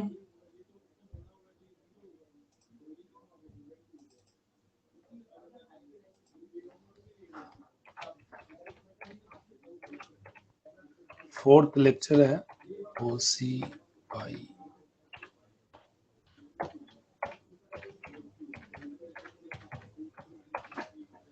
1708। अभी भेज रहा हूं बच्चों, बस जस्ट सेव करके आपको भेज देता हूं। नो नीड टू वरी, ये मैं आपको भेज देता हूं along with race number 2 and their answer की।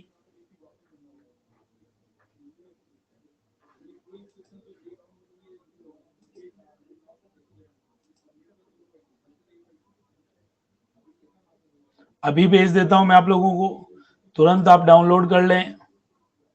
अभी आपको पॉपअप मिलने वाला है जिसमें आपको लेक्चर 4 आज का जो लेक्चर है वो रहेगा। हाँ, आइसोक्टेन को अभी मैं अगले टर्न पे जब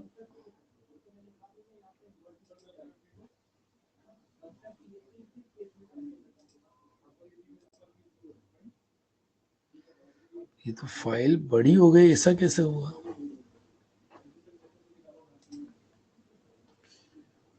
फाइल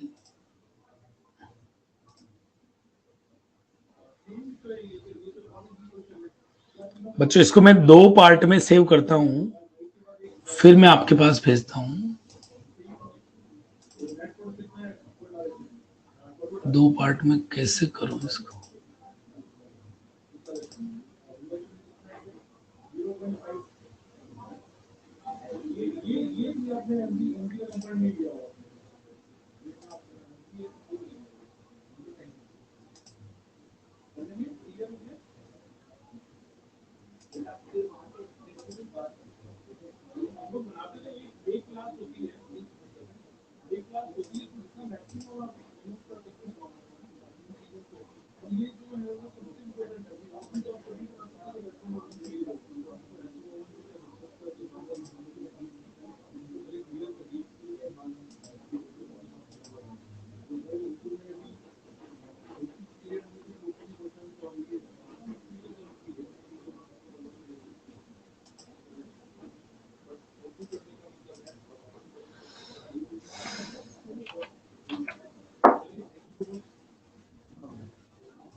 मैं फिर से भेज, हाँ बच्चा 2 मिनट, अरे रहने क्या दो, भेज ही रहा हूं।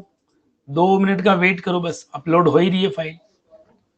मैंने रेस जो डिस्कस करी थी ना, वो 3 पेज हटा दिए हैं और फिर अपलोड हो रहा है।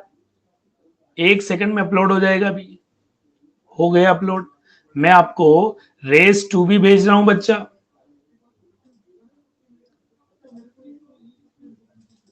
रेस टू भी भेज रहा हूं मैं, रेस नर्चर, रेस टू, ये रेस टू।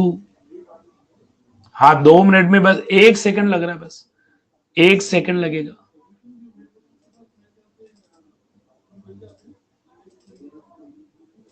रेस टू के आंसर और ये हैंड आउट देखो मैं भेज रहा हूं, पॉपअप मिल गया क्या बच्चों आपको? पॉपअप मिल गया क्या बच्चों?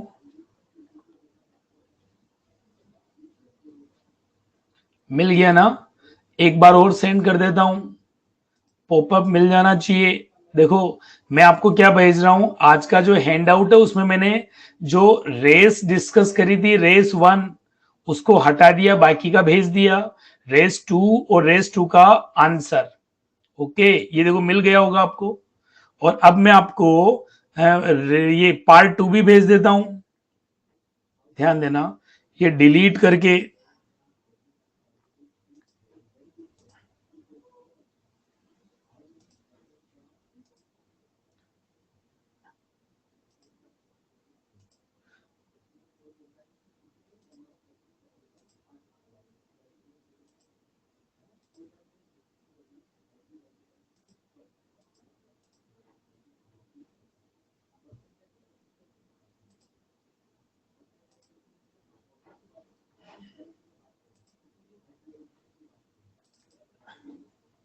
मैं आपको पार्ट 2 जो है जिसमें कि रेस 1 का डिस्कशन है वो भी भेज देता हूं।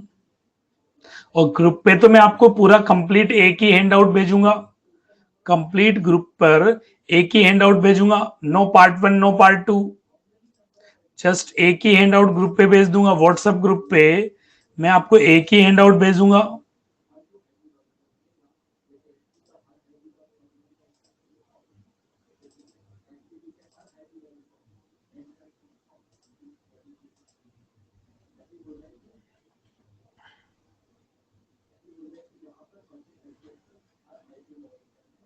हाँ पार्ट 2, हाँ कोई बात नहीं ना, मैं भेज रहा हूँ, जिसको नीड है तो देख लो, कोई चक्कर नहीं। ये क्या फाइल बड़ी हो गई तो अपलोड नहीं हुई, इसलिए मैंने इसे टुकड़ों में तोड़ दिया, कोई ऐसी विशेष बात नहीं। अब जो आपको केवल इसका जो डिस्कशन अपने किया था सिर्फ वो भेजूंगा मैं आपको, ताकि कंफ्यूजन रहे नहीं आप लोगों की कोई भी, बिल्कुल चक्कर।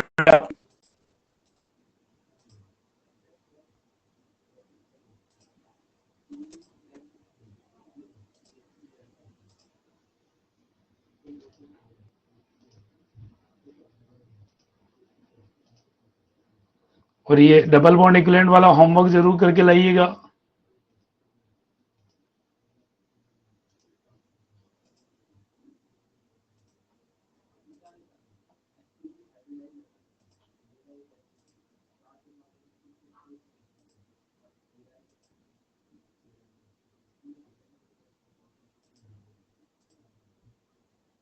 ये 3 पेज की, इसको भी मैं भेज रहा हूं आपको।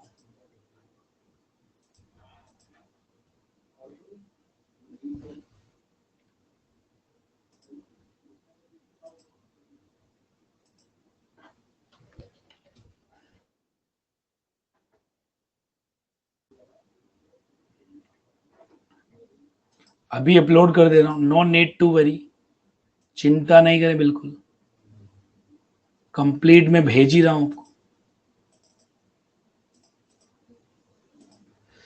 ये लीजिए, तो अब मैं आपको चारों ही सुनना बच्चों, पार्ट 1 पार्ट 2 रेस 2 का आंसर की, ये देखो भेज दिया मैंने, ये मैंने भेज दिया बच्चा, भेज दिया बच्चा, भेज दिया, मिल गया आप लोगों को? हाँ व्हाट्सएप ग्रुप पे तो भेजूंगा, बिल्कुल भेजूंगा, व्हाट्सएप ग्रुप पे तो भेजना ही है, व्हाट्सएप ग्रुप पे तो भेजना ही है। तो क्लास ओवर कर दूं बच्चों? बोलो। हाँ क्लास ओवर कर रहा हूं, ओके बाय बाय बच्चों, कल